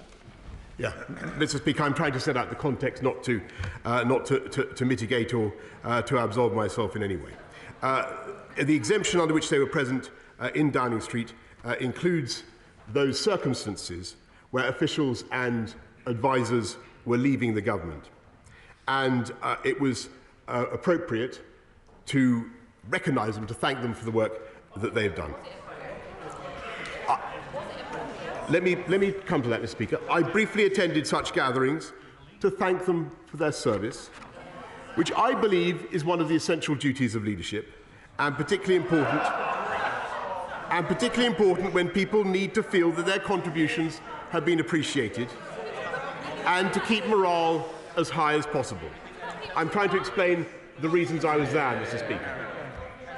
And it's clear from what Sue Gray has had to say that some of these gatherings then went on far longer than was necessary. And they were clearly in breach of the rules, and they fell foul of the rules. I have to tell the House, because the House will need to know this, and again, this is not to mitigate or to extenuate, I had no knowledge of those subsequent proceedings because I simply wasn't there. And I have been as surprised and disappointed as anyone else in this House as the revelations have unfolded. And frankly, Mr. Speaker, I have been appalled by some of the behaviour, particularly in the treatment of the security and the cleaning staff.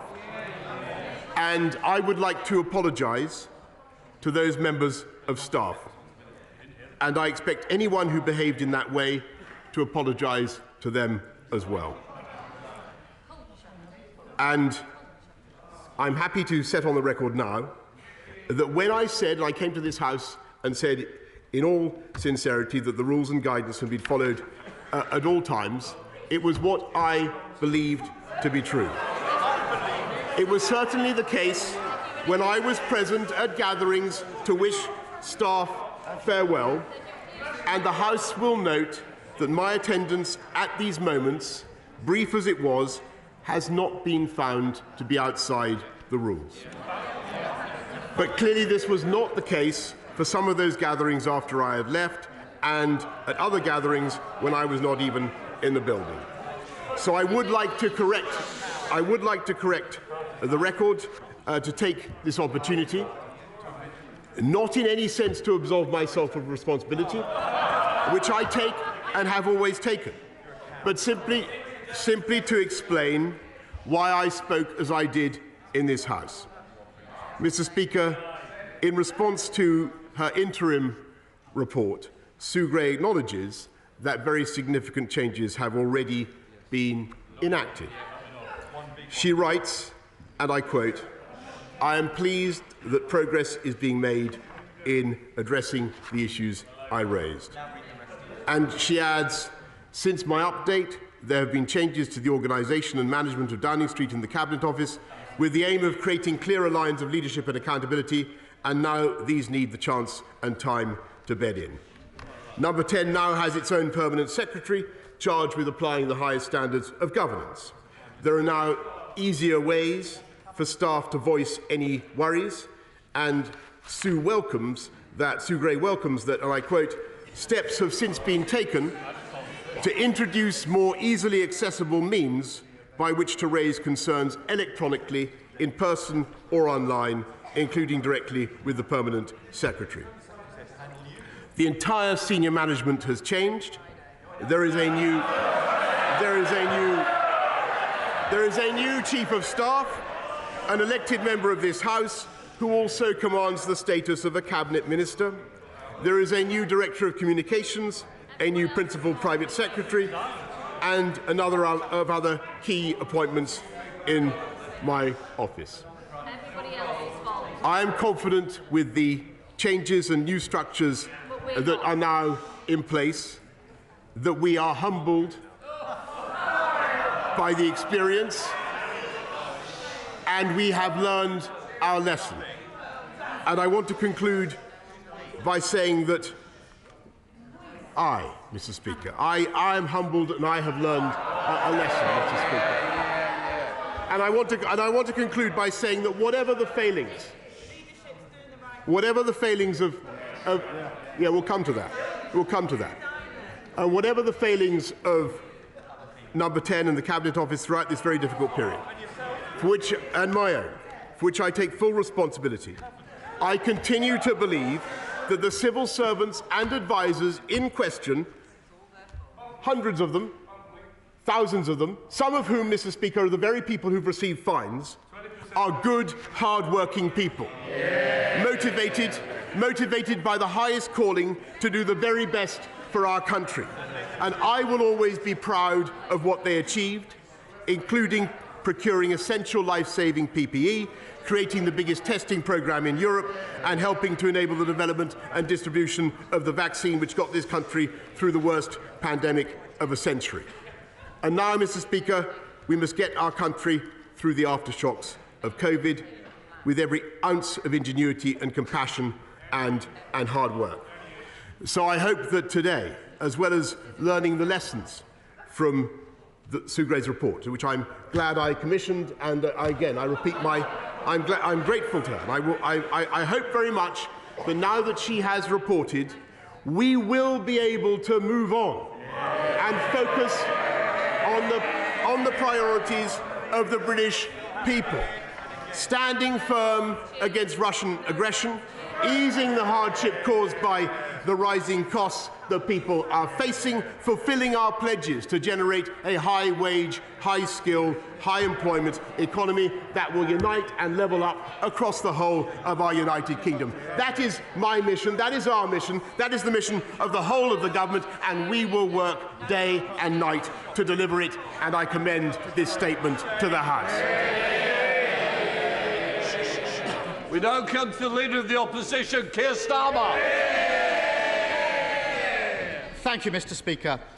The door of Number 10 Downing Street is one of the great symbols of our democracy. Those who live behind it exercise great power, but they do so knowing their stay is temporary. Long after they've gone, that door and the democracy it represents will remain firm and unyielding. But Britain's constitution is fragile. It relies on members of this House and the custodians of Number 10 behaving responsibly, honestly, and in the interests of the British people. When our leaders fall short of these standards, this House has to act.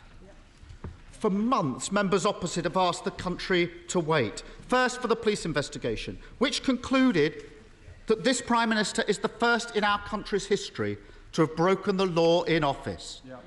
Then they asked the country to wait for the Sue Gray report. They need wait no longer. That report lays bare the rot that under this Prime Minister has spread in Number 10, and it provides definitive proof of how those within the building treated the sacrifices of the British people with utter contempt. When the dust settles and the anger subsides, this report will stand as a monument to the hubris and the arrogance of a government that believed it was one rule for them and another rule for everyone else. The details are stark. 5 months ago, the Prime Minister told this House all guidance was completely followed in Number 10. Yet we now know he attended events on the 17th of December. At least one of those attending has received a fine for it, deeming it illegal. We know that on the 18th of December an event was held in which staff drank excessively, which others in the building described as a party, and that cleaners were left to mop up the red wine the next day. On the 20th of May, as a COVID press conference was taking place, one of his senior officials was told, "Be mindful, cameras are leaving, don't walk about waving bottles." It is now impossible to defend the Prime Minister's words to this House. This is about trust. Because during that May 20 press conference, the British public were told normal life as we know it is a long way off. But that wasn't the case in number 10. Even now, after 126 fines, they think it's everyone else's fault but theirs. They expect others to take the blame whilst they cling on. They pretend that the Prime Minister has somehow been exonerated, as if the fact that he only broke the law once is worthy of praise. The truth is, they set the bar for his conduct lower than a snake's belly. And now they expect the rest of us to congratulate him as he stumbles over it. Number 10 symbolises the principles of public life in this country: selflessness, integrity, objectivity, accountability, openness, honesty, leadership. But who could read this report and honestly believe the Prime Minister has upheld those standards? The reason the British public have had to endure this farce was his refusal to admit the truth or do the decent thing when he was found to have broken the law. This report was necessary because of what Sue Gray describes as failures of leadership and judgment for which senior political leadership must bear responsibility. It is that failure of leadership that has now left his government paralysed in the middle of a cost of living crisis. The government has turned the focus of his government to saving his own skin. It's utterly shameful. It is precisely because he cannot lead that it falls to others to do so. I've been clear what leadership looks like.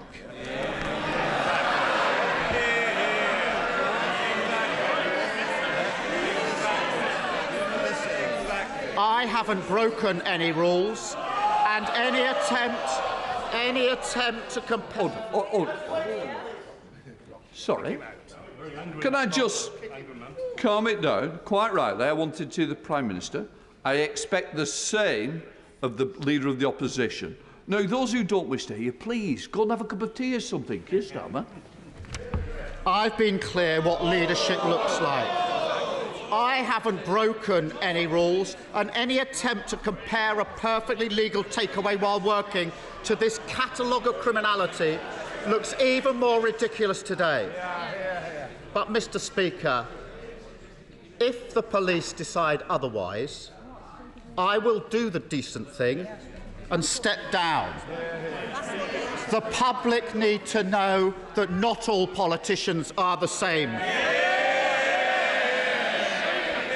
That not all politicians put themselves above their country. That honesty, integrity and accountability matter. Members on the opposite benches now also need to show leadership. This Prime Minister is steering the country in the wrong direction. They can hide in the back seat, eyes covered, praying for a miracle, or they can act. Stop this out-of-touch, out-of-control Prime Minister from driving Britain towards disaster. We waited for the Sue Gray report. The country can't wait any longer. The values symbolised by the door of number 10 must be restored. Members opposite must finally do their bit. They must tell the current inhabitant, their leader, that this has gone on too long. The game is up. You cannot be a lawmaker and a lawbreaker. And it's time to pack his bags. Only then can the government function again. Only then can the rot be carved out. Only then can we restore the dignity of that great office. and the democracy that it represents. Prime Minister.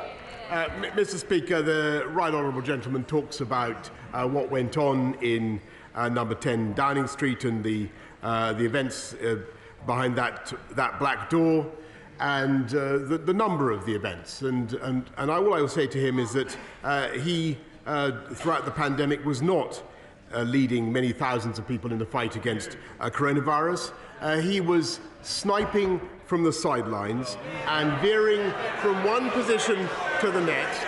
And today, Mr. Speaker, he's done it again. Week after week, he could have come to this House and talked about the economy, about Ukraine, about the cost of living. No, Mr. Speaker, time after time, he chose to focus on this issue. He could have shown some common sense, Mr. Speaker, and recognised that when people are working very hard together, day in, day out, that it can be difficult to draw the boundary, Mr. Speaker, between work and socialising. And yet, after months of his, frankly, sanctimonious obsession, Mr. Speaker, the great gaseous zeppelin of his pomposity has been permanently punctured and irretrievably by the revelation that he is himself, he didn't mention this, he is himself under investigation by the police, Mr. Speaker, and yet, I'm not going to mince my words, I've got to say this, Sabir Korma, Mr. Speaker, is currently failing to hold himself to the same high standards that he demanded of me. It's true. He called for me to resign, Mr. Speaker, when the investigation began. Why is he in his place? Mr. Holden, it's the second time. Please help me to help you, because I'm sure you want to hear the rest of it. Prime Minister. Mr. Speaker, he should at least be consistent and hold himself to the same standards. He's still there, and so is the shadow deputy leader. And Mr. Speaker, I apologise when the revelations emerged. I continue to apologise. I repeat that I am humbled by what has happened, and we have instituted profound changes throughout number 10.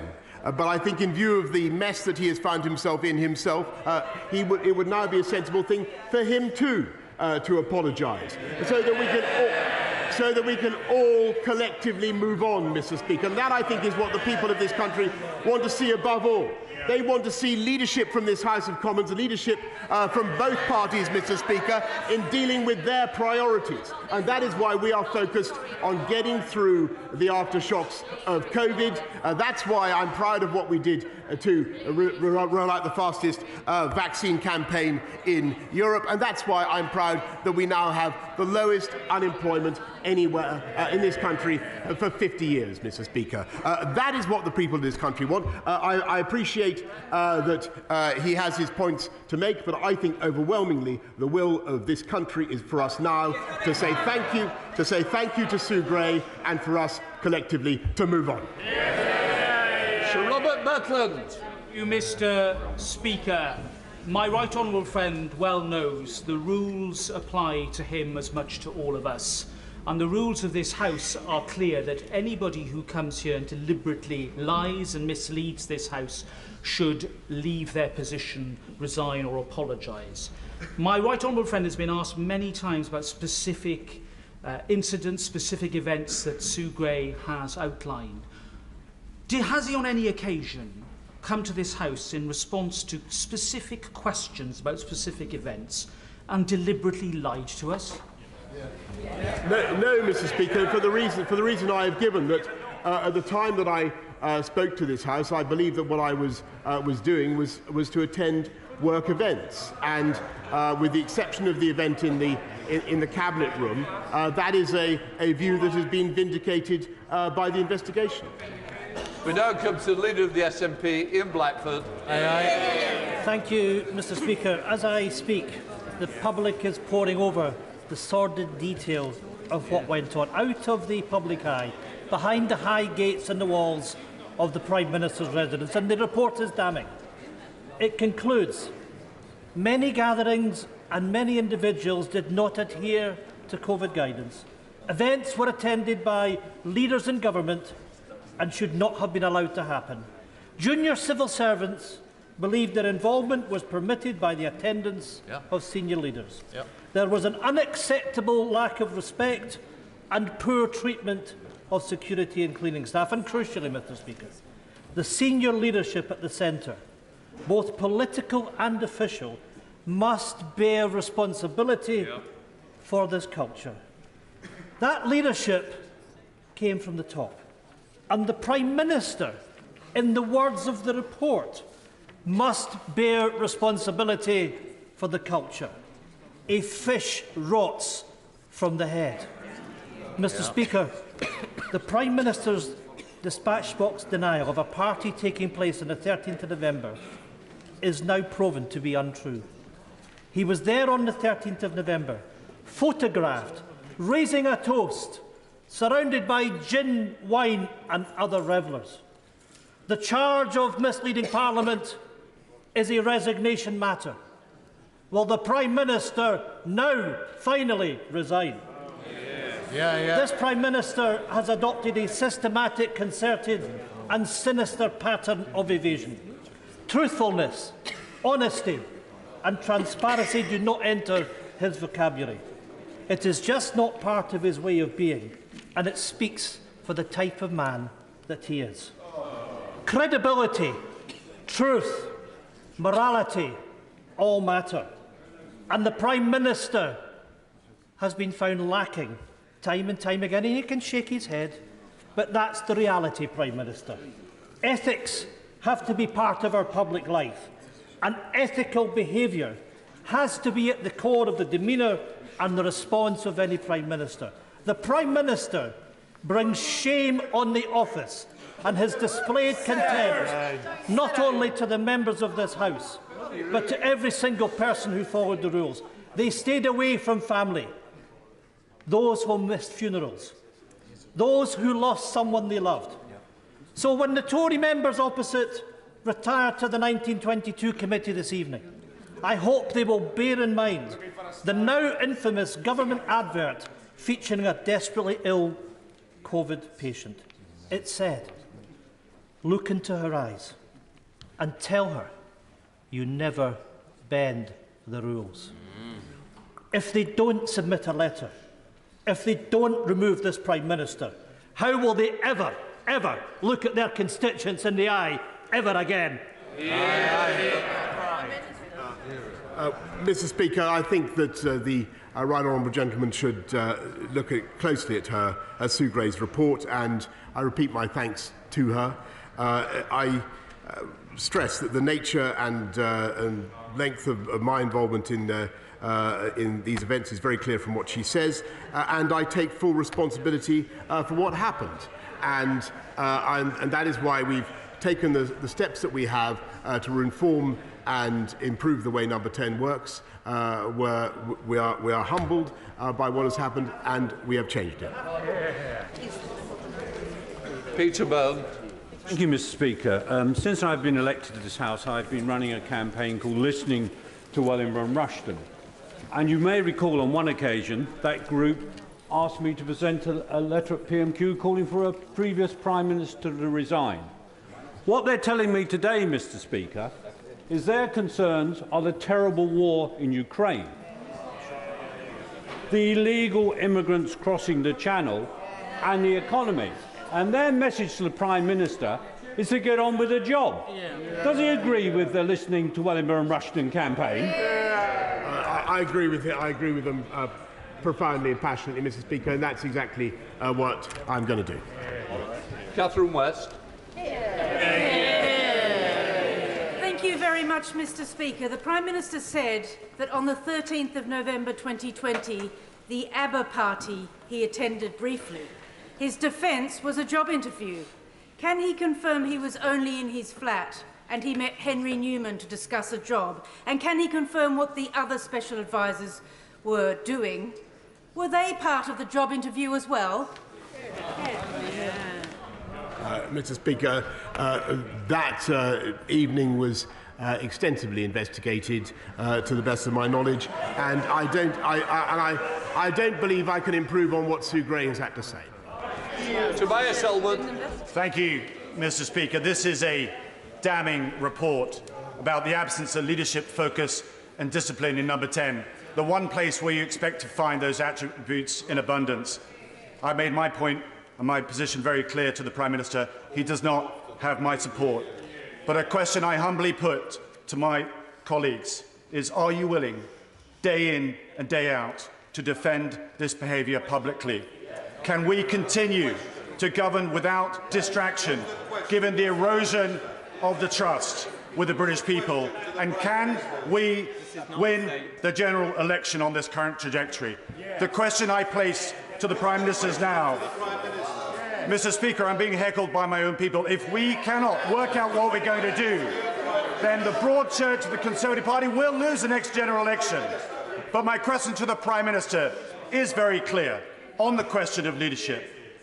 Can he think of any other Prime Minister who would have allowed such a culture of indiscipline to take place under their watch? And if it did, would they not have resigned? Mr. Speaker, I think to answer the question that he put to all of us on these benches, I think the answer is overwhelmingly and emphatically yes, we are going to go on and win the next general election, because we're going to get on with the job, Mr. Speaker. Ed Davey. Mr. Speaker, the Prime Minister says he's sorry, but he's only sorry he got caught. He didn't care then, as he parted during lockdown, when people couldn't see their dying loved ones. He didn't care last year when he insisted that no rules had been broken. And he doesn't care now when families across our country are struggling to heat their homes, fill their cars and put food on the table, with a cost of living crisis that has only deepened while the Prime Minister has been scrambling to save his own skin. So, Mr. Speaker, can the Prime Minister look the British people in the eye and name one person, just one person, he cares about more than himself?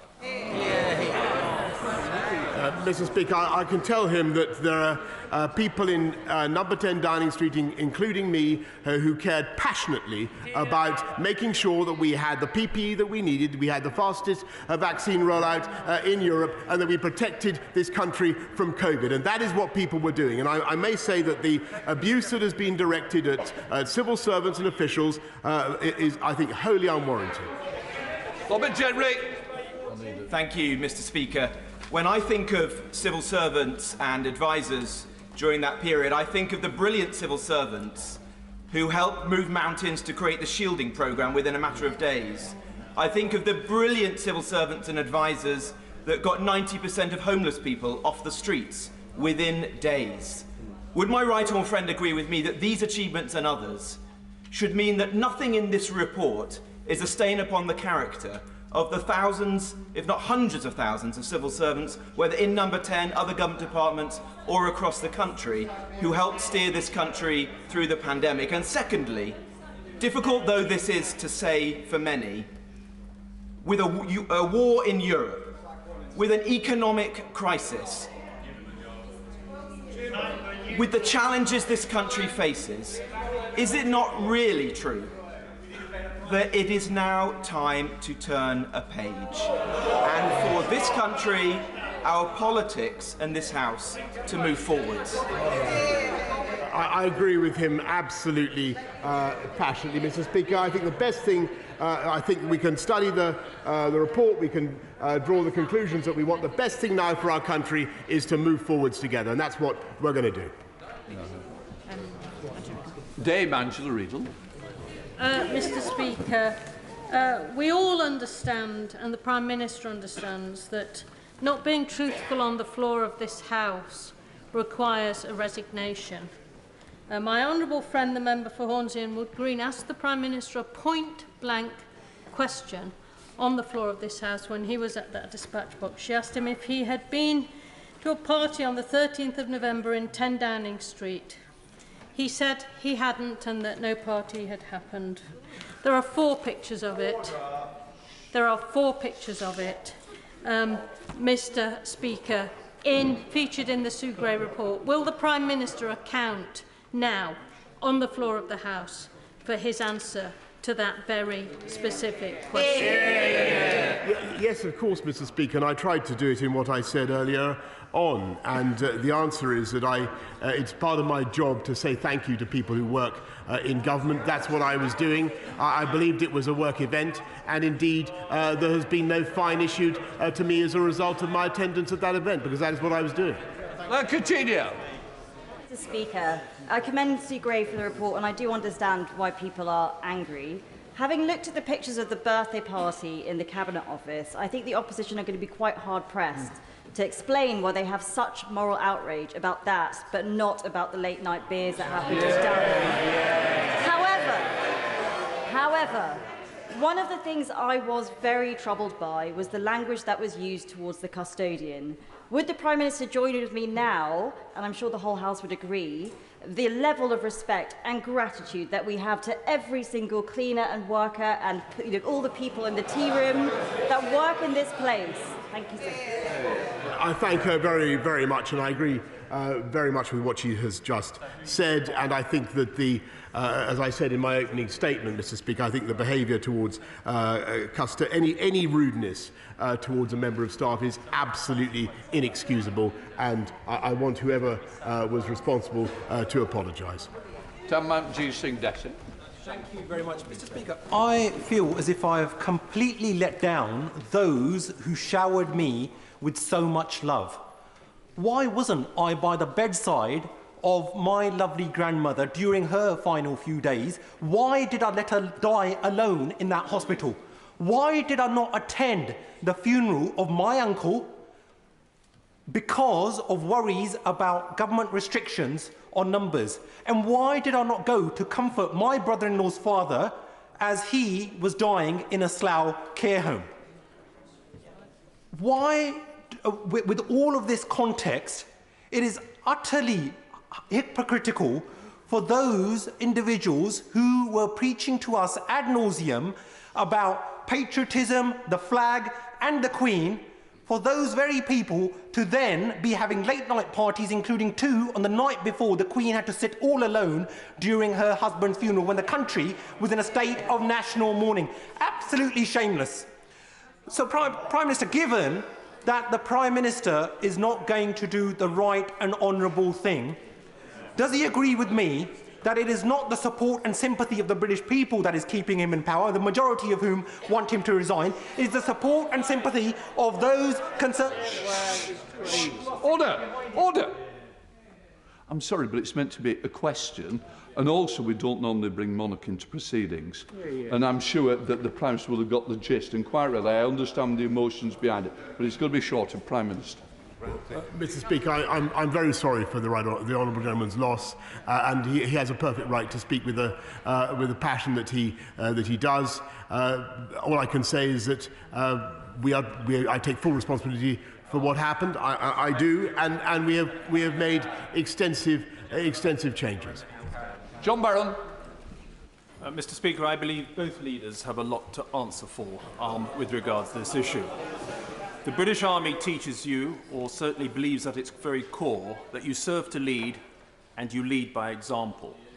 Given the extent of rule-breaking in Number 10, does my right honourable friend believe that what he has said to the House since about there being no rule-breaking passed the test of reasonableness? I think he's asking exactly the right question, and I understand why he asks it.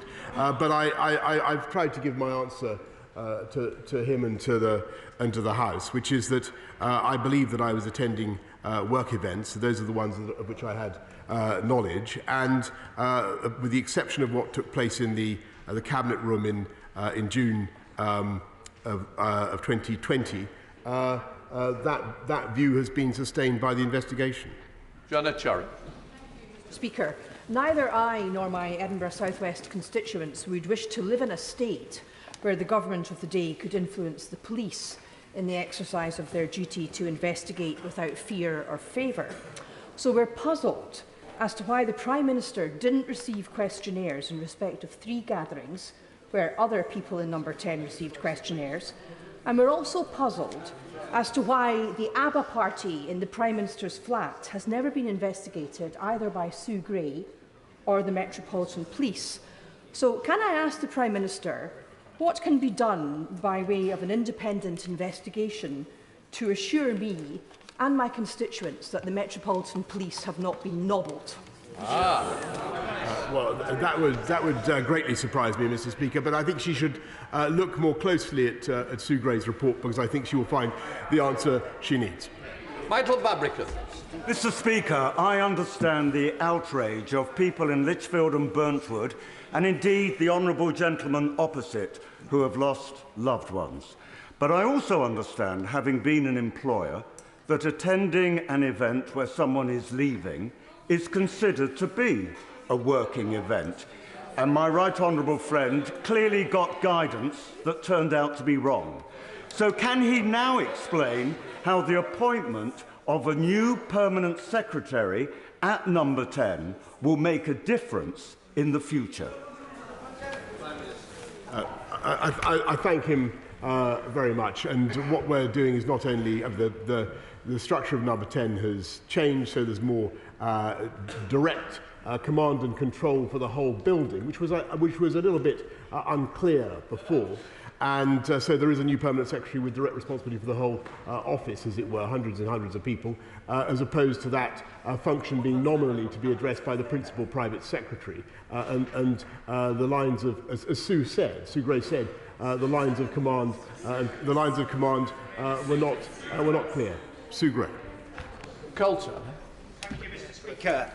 After months of shuffling around, prevarication and book passing, this report makes it absolutely clear that when the British public were taking those restrictions seriously, the Prime Minister was taking the British public for fools.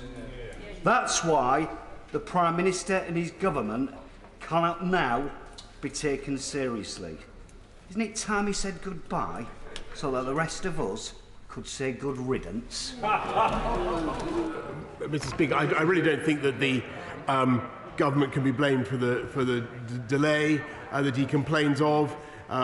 It took a long time for the Met to do their work. It was exhaustive, and I don't believe that it sustains the conclusion that he has drawn. Not at all. Aaron Bell. Thank you, Mr. Speaker. Mr. Speaker, when I asked the Prime Minister about Sue Gray's interim findings on the 31st of January, he asked me to wait for the inquiry report. He asked many members that day to do the same thing. Subsequently, he has asked the media to wait for the findings of the report, and he knows that many colleagues on these benches have told their constituents they're waiting for the inquiry report.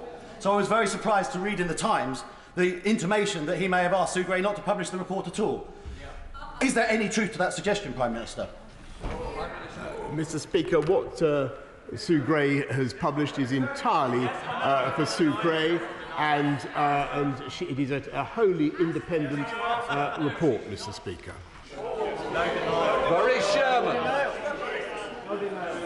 Mr. Speaker, the last time I asked the Prime Minister a question on this subject, I said the problem with him, and I've got on with him over the years, is he is a serial offender. And even serial offenders, if they actually confess that they've done wrong and then repent for what they've done, they can actually be forgiven because they're mending their ways. I'm sorry, Mr. Speaker, but today's performance from the Prime Minister shows no real remorse, trying to shift the buck on other people, and I believe now, with all many faces I see on the other side, that he should now resign. Mr. Speaker, I've apologised, and I am, as I have said, deeply contrite about what happened. I take responsibility. We are affecting and have done a huge amount of change already in number 10, but it is my judgment that the best thing for the country is now to move on from this issue and to learn the lessons. Dr. Julian Lewis. Given the cavalier way in which these rules were interpreted in number 10, does my right honourable friend agree that rules of such intrusiveness and rigidity must never again be imposed on the British people as a whole? Well, Mr. Speaker, we were dealing with a pandemic that was absolutely unprecedented, and we did not have any immediate tools to control it short of a vaccine without asking people to restrict their behaviour. I'm sure there are plenty of lessons we can learn from the future about how to do it better, and I'm sure that would be a matter for the inquiry. Angus Brendan MacNeill. Thank you very much, Mr. Speaker. While he is still unwittingly a great asset for Scottish independence, the question everywhere, however, is how to goodness is he still Prime Minister of this current United Kingdom? Well, Mr. Speaker, I think the answer to that question is contained in the continued support of the people of the United Kingdom for our union, and despite everything that they are doing to try to overturn the democratic verdict of 2014, I don't believe that they will succeed. Natalie Elphie. Thank you, Mr. Speaker. I thank my right honourable friend for his further apology and his explanation today, which is important for many of my constituents. Does he note paragraph 4 of page 36 of the Sue Gray report that says, there have been changes to the organisation and management of Downing Street and the Cabinet Office with the aim of creating clearer lines of leadership and accountability? And does he agree with her that these changes need to bed in and that the focus of our government must be laser-like in tackling the cost of living crisis that has come about as a result of the COVID pandemic and Ukraine, and that this is the concern over and above everything else of my constituents? Well, Mr. Speaker, the General Opposite says answered. I will. I agree. I agree completely with what she has just said, and that's why we're going to get on with the job. Chris Brown. Thank you, Mr. Speaker. What a load of baloney. Excuse after excuse after excuse, and it simply doesn't wash, and it won't wash with the British public, who are sick and tired of being taken for fools. The truth is, the Prime Minister encouraged the gatherings. He attended the gatherings. He poured the drinks at the gatherings. And he even raised a toast at the gatherings. So he knew perfectly well that these gatherings had taken place. And the most despicable thing of all is that Sue Gray says she saw multiple examples of a lack of respect and poor treatment of security and cleaning staff because they knew what the rules meant, even if nobody else does. Does he show no contrition, no sense of shame that Downing Street under him has been a cesspit full of arrogant, entitled narcissists?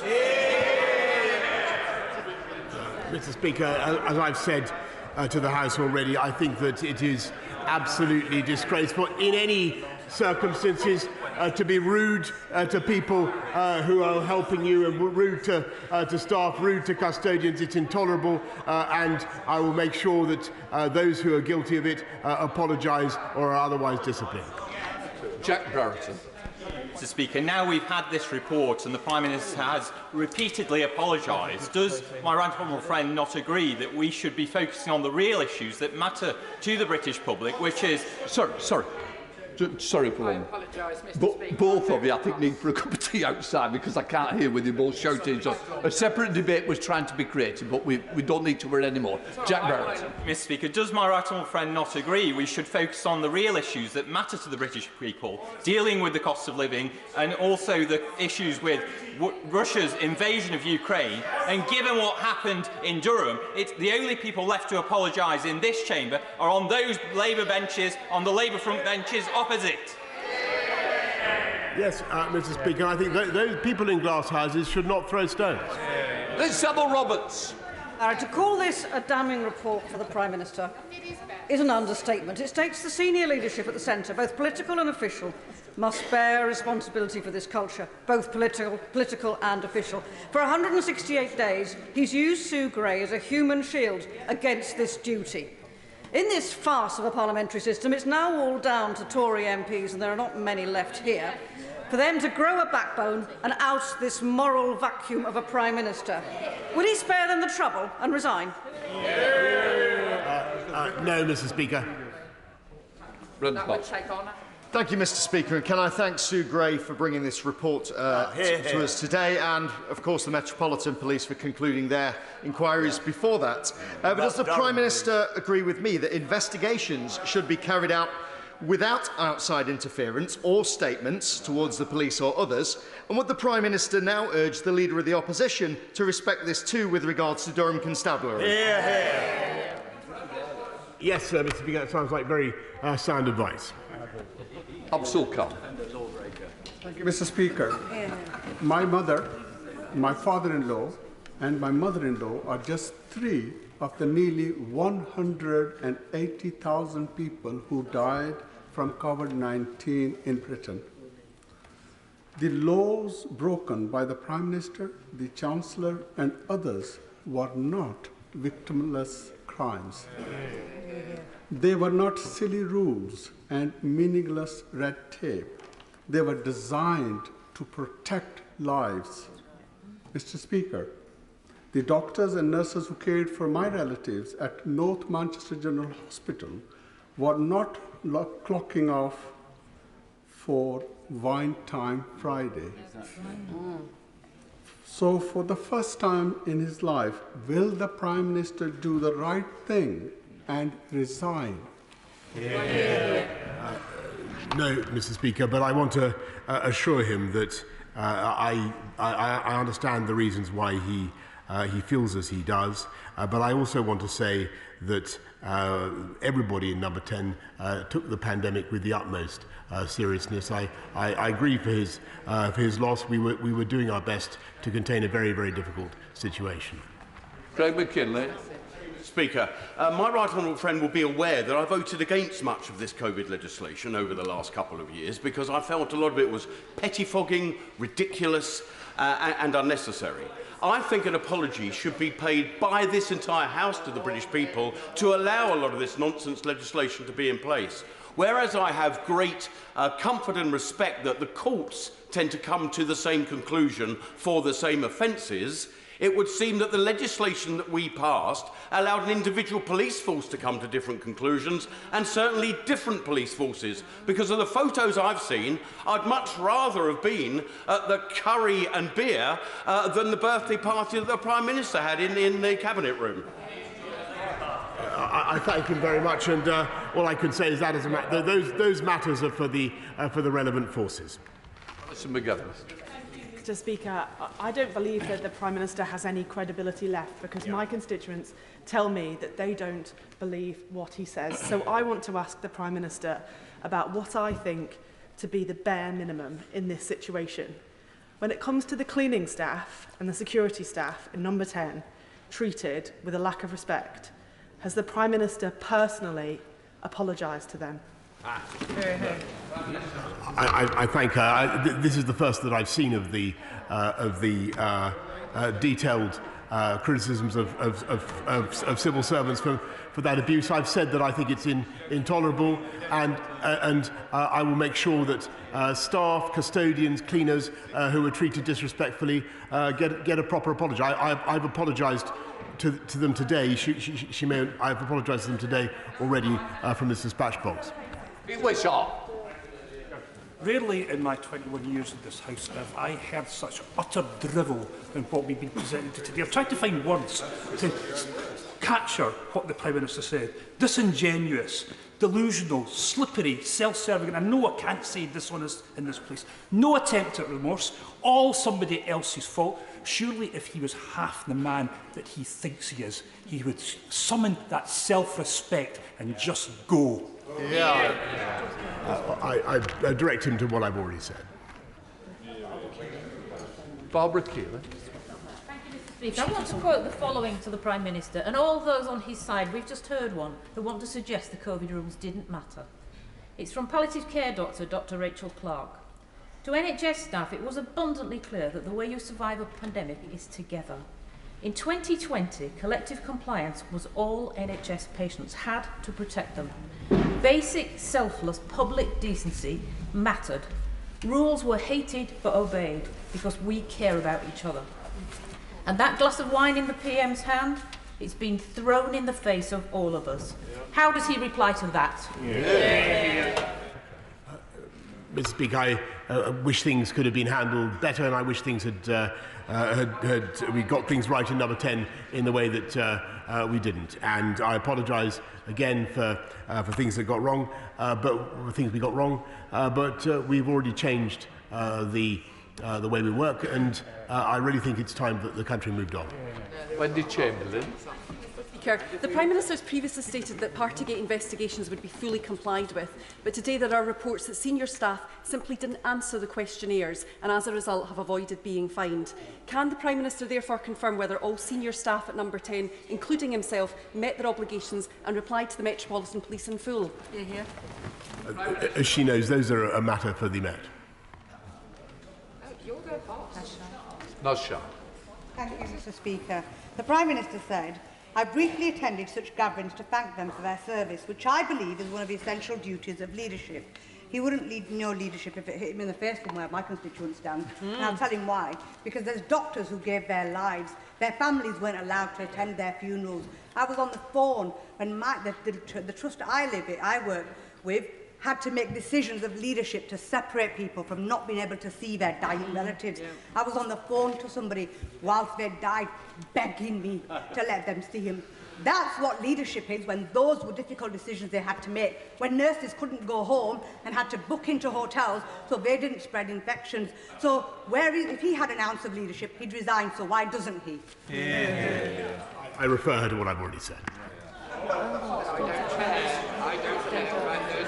Nick Smith. Mr. Speaker, the Prime Minister's credibility is like a slow puncture. He reinflates it occasionally, but isn't the truth? His party needs a new front wheel. Mr. Speaker, I think they really need to ask a new question. Kate Land. I have to say, I'm absolutely appalled by the behaviour of some members in this chamber today. They're refusing to accept responsibility. They're jeering and cheering and saying, let's move on. Well, can I tell you, Prime Minister, there's a young man in Blackburn who can't move on because due to a wart on his head, rather than getting an appointment with the doctor, he was asked to send in a picture. 3 months later, he was actually told he had stage 4 cancer. So the impact is widespread, the damage is long-lasting, and this young man cannot even get the treatment because they say they won't fund it. Does the Prime Minister feel no shame that he just totally trashed rules that he made, expected other people to live with? He wants to move on and other people are left with the consequences. Surely the Prime Minister must resign. No, Mr. Speaker, we want to get on with addressing the COVID backlogs, which is what we're doing. Hello. Thank you, Mr. Speaker. I sometimes wonder if the Prime Minister has a neck of pure brass. Does he understand and recognise the words honesty, integrity and accountability? No. Because from my position, I don't think he does. Many members have spoken of personal things and personal tragedies they've gone through. The country needs a new leader. Yes, we need to move on, but we shouldn't need to lead on with you, Prime Minister. Will you now resign? Mr. Speaker, I think that I'm just going to repeat my previous answer. Debbie Abrahams. Thank you, Mr. Speaker. Mr. Speaker, the Prime Minister's leadership, his behaviour drives the culture in our politics, but also in our country. And it also gives licence to others to behave in a similar matter. So if he is genuine in his apology, and he's not, will he firstly ensure that the ministerial and members' codes have the Nolan principles incorporated into them and put them on the statute? And secondly, will he condemn those Oldham Conservative candidates who delivered toxic, racist, misogynistic leaflets during the recent local elections? His chairman has details of that. I'd be very happy to look at those details if she'll send them to me. Carol Monaghan. Right, let's pick somebody else. Dan Jarvis. serve to lead. That's the motto of the Royal Military Academy Sandhurst. And everybody serving in our armed forces knows that if the commanding officer of a unit had presided over the kind of shambles we'd seen in Downing Street, they would be discharged of their duties. Why is it different from the Prime Minister? Is he referring to the vaccine programme, the PPE securing, or the fact that we came out of COVID faster than any other European country? And okay, Zaf. Thank you, Mr. Speaker. A comment that sickened me from the Sue Gray report was, and I quote, "I was made aware of multiple examples of a lack of respect and poor treatment of security and cleaning staff. The Prime Minister has made a public apology at the dispatch box, but when will he personally apologise to those hard-working cleaning staff who risked every day to ensure that everyone was kept safe?" I thank her very much, and just to repeat what I said both earlier on and to the honourable lady opposite, when I've identified the custodians, the cleaners, the staff in question, of course I will talk to them myself. Dr. Ruperhat. Thank you, Mr. Speaker. One address, 20 months, 204 questionnaires, 345 documents, 510 photos, including the ones on page 38 onwards, of him raising a toast when he should be toast. And as a result of this, 126 fines, mostly to 83 junior staffers, while all the while the police were routinely fining people greater amounts than his 50 quid for far lesser offences. Doesn't this all point to a conclusion that not everyone is as equal under the law as each other these days? I think that there's a criticism of the Metropolitan Police contained in what she's just said, which I don't agree with. Karen Smith. The problem with this report, Mr. Speaker, is the dates outlined so clearly reopen many of our wounds. But I'm going to ask the Prime Minister a question that has been asked earlier that he didn't answer, from the member for Newcastle under Lyme. When he met with Sue Gray recently this week, did he ask her not to publish this report?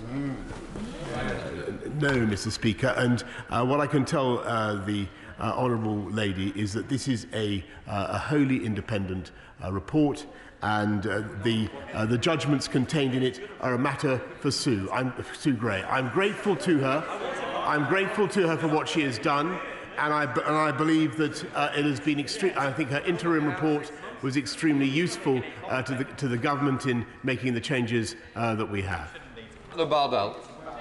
Speaker, when the years to come, when the Prime Minister reflects on his time as PM and in government, what does he think will be his proudest moment?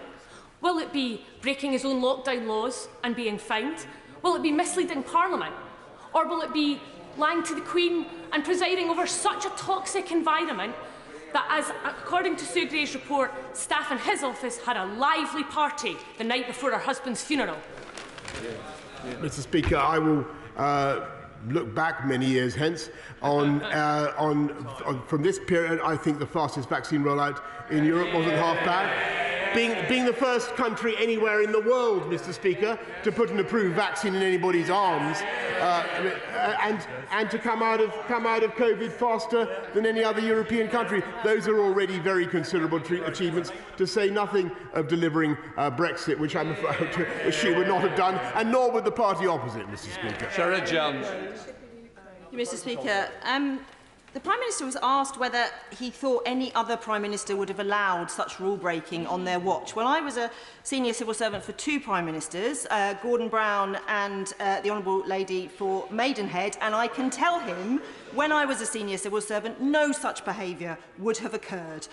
What is clear in the Sue Gray report, to me, is the number of comments of civil servants who knew they were doing something wrong. We seem to have got away with it. This is somewhat of a comms risk. People shouldn't be walking around waving bottles of wine in front of cameras, and it goes on. They knew they were doing something wrong. Did the Prime Minister, at any stage, at any of these events he was at, think he was doing something wrong? No, well, I've tried to be clear with the House about that. And by the way, she talks about serving previous Prime Ministers. I thank her for her service, but I want to assure I've never thrown a stapler at anybody, or an ashtray, Mr. Speaker. I'm in Newlands. Right. Thank you much, Mr Speaker. His utterances on Partygate at that dispatch box have proven to be the fantasy we all knew they were. Allegra Stratton resigned for merely joking about a party.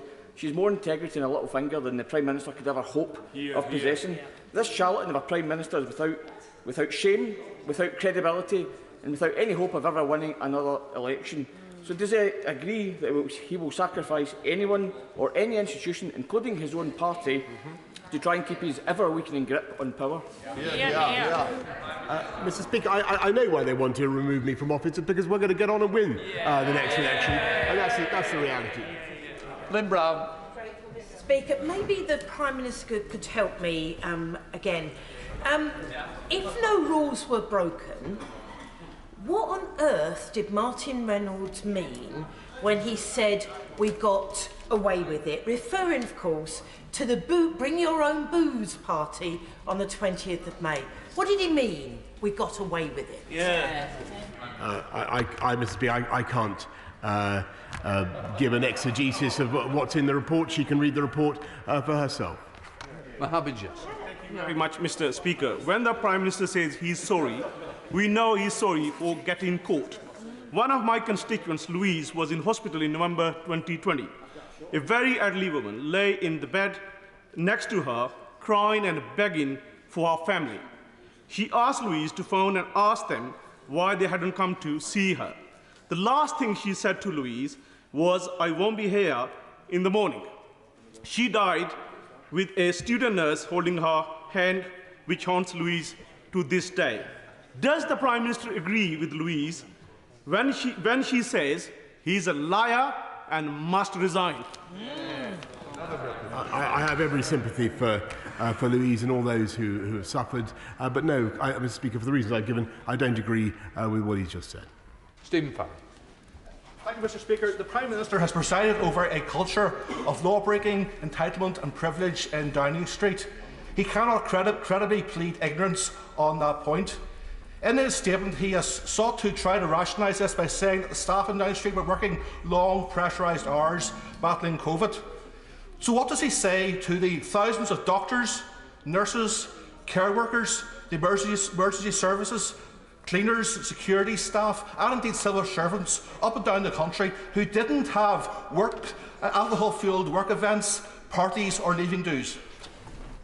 Mr Speaker, I simply say to them what I've said since the pandemic began, which is I thank them from the bottom of my heart.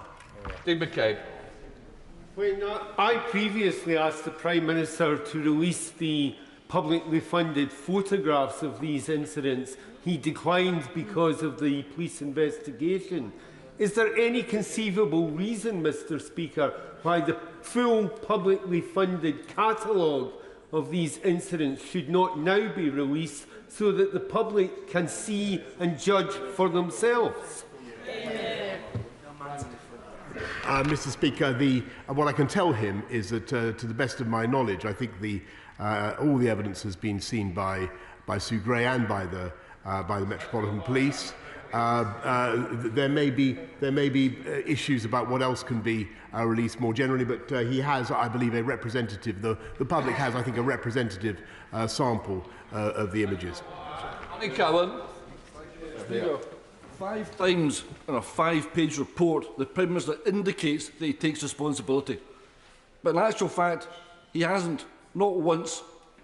During the pandemic, all MPs asked our constituents to adhere to the guidelines to protect themselves, their family, their friends, their colleagues and the wider community. Prime Minister, with the benefit of hindsight, do you believe you set a good example, one that you can look back with pride? Mr Speaker, where I fell short and where we fell short, I apologise. I want to thank all colleagues who asked their constituents to follow the guidelines. And I think, actually, yes, the government can be very proud of a lot of what we delivered during COVID. Dr Caroline Johnson. Well, thank you, Mr Speaker. I've waited for this report, and looking through this report, it's clear to me that the Prime Minister did break the rules on one occasion when he was surprised by a birthday greeting between meetings in the Cabinet room. This is a rule breach, clear rule breach, but one for which he has apologised, and I accept his apology. It is also clear from this report that there was other examples which he was not present at and which he did not break the rules at, but which others did, that occurred repeatedly during the period of the lockdown. So I'd like to ask the Prime Minister, what has he learned from this, and how do the changes that he's put in place at number 10 make sure that such examples and the attitudes that allow them to occur will not persist now on? I thank her very much, and I think that my honourable friend from Lichfield asked substantially the same question. It's, I think the lines of command and responsibility in number 10 are now much sharper, thanks to the installation of a new second permanent secretary with direct responsibility for everybody in the building. Mr. Mathers.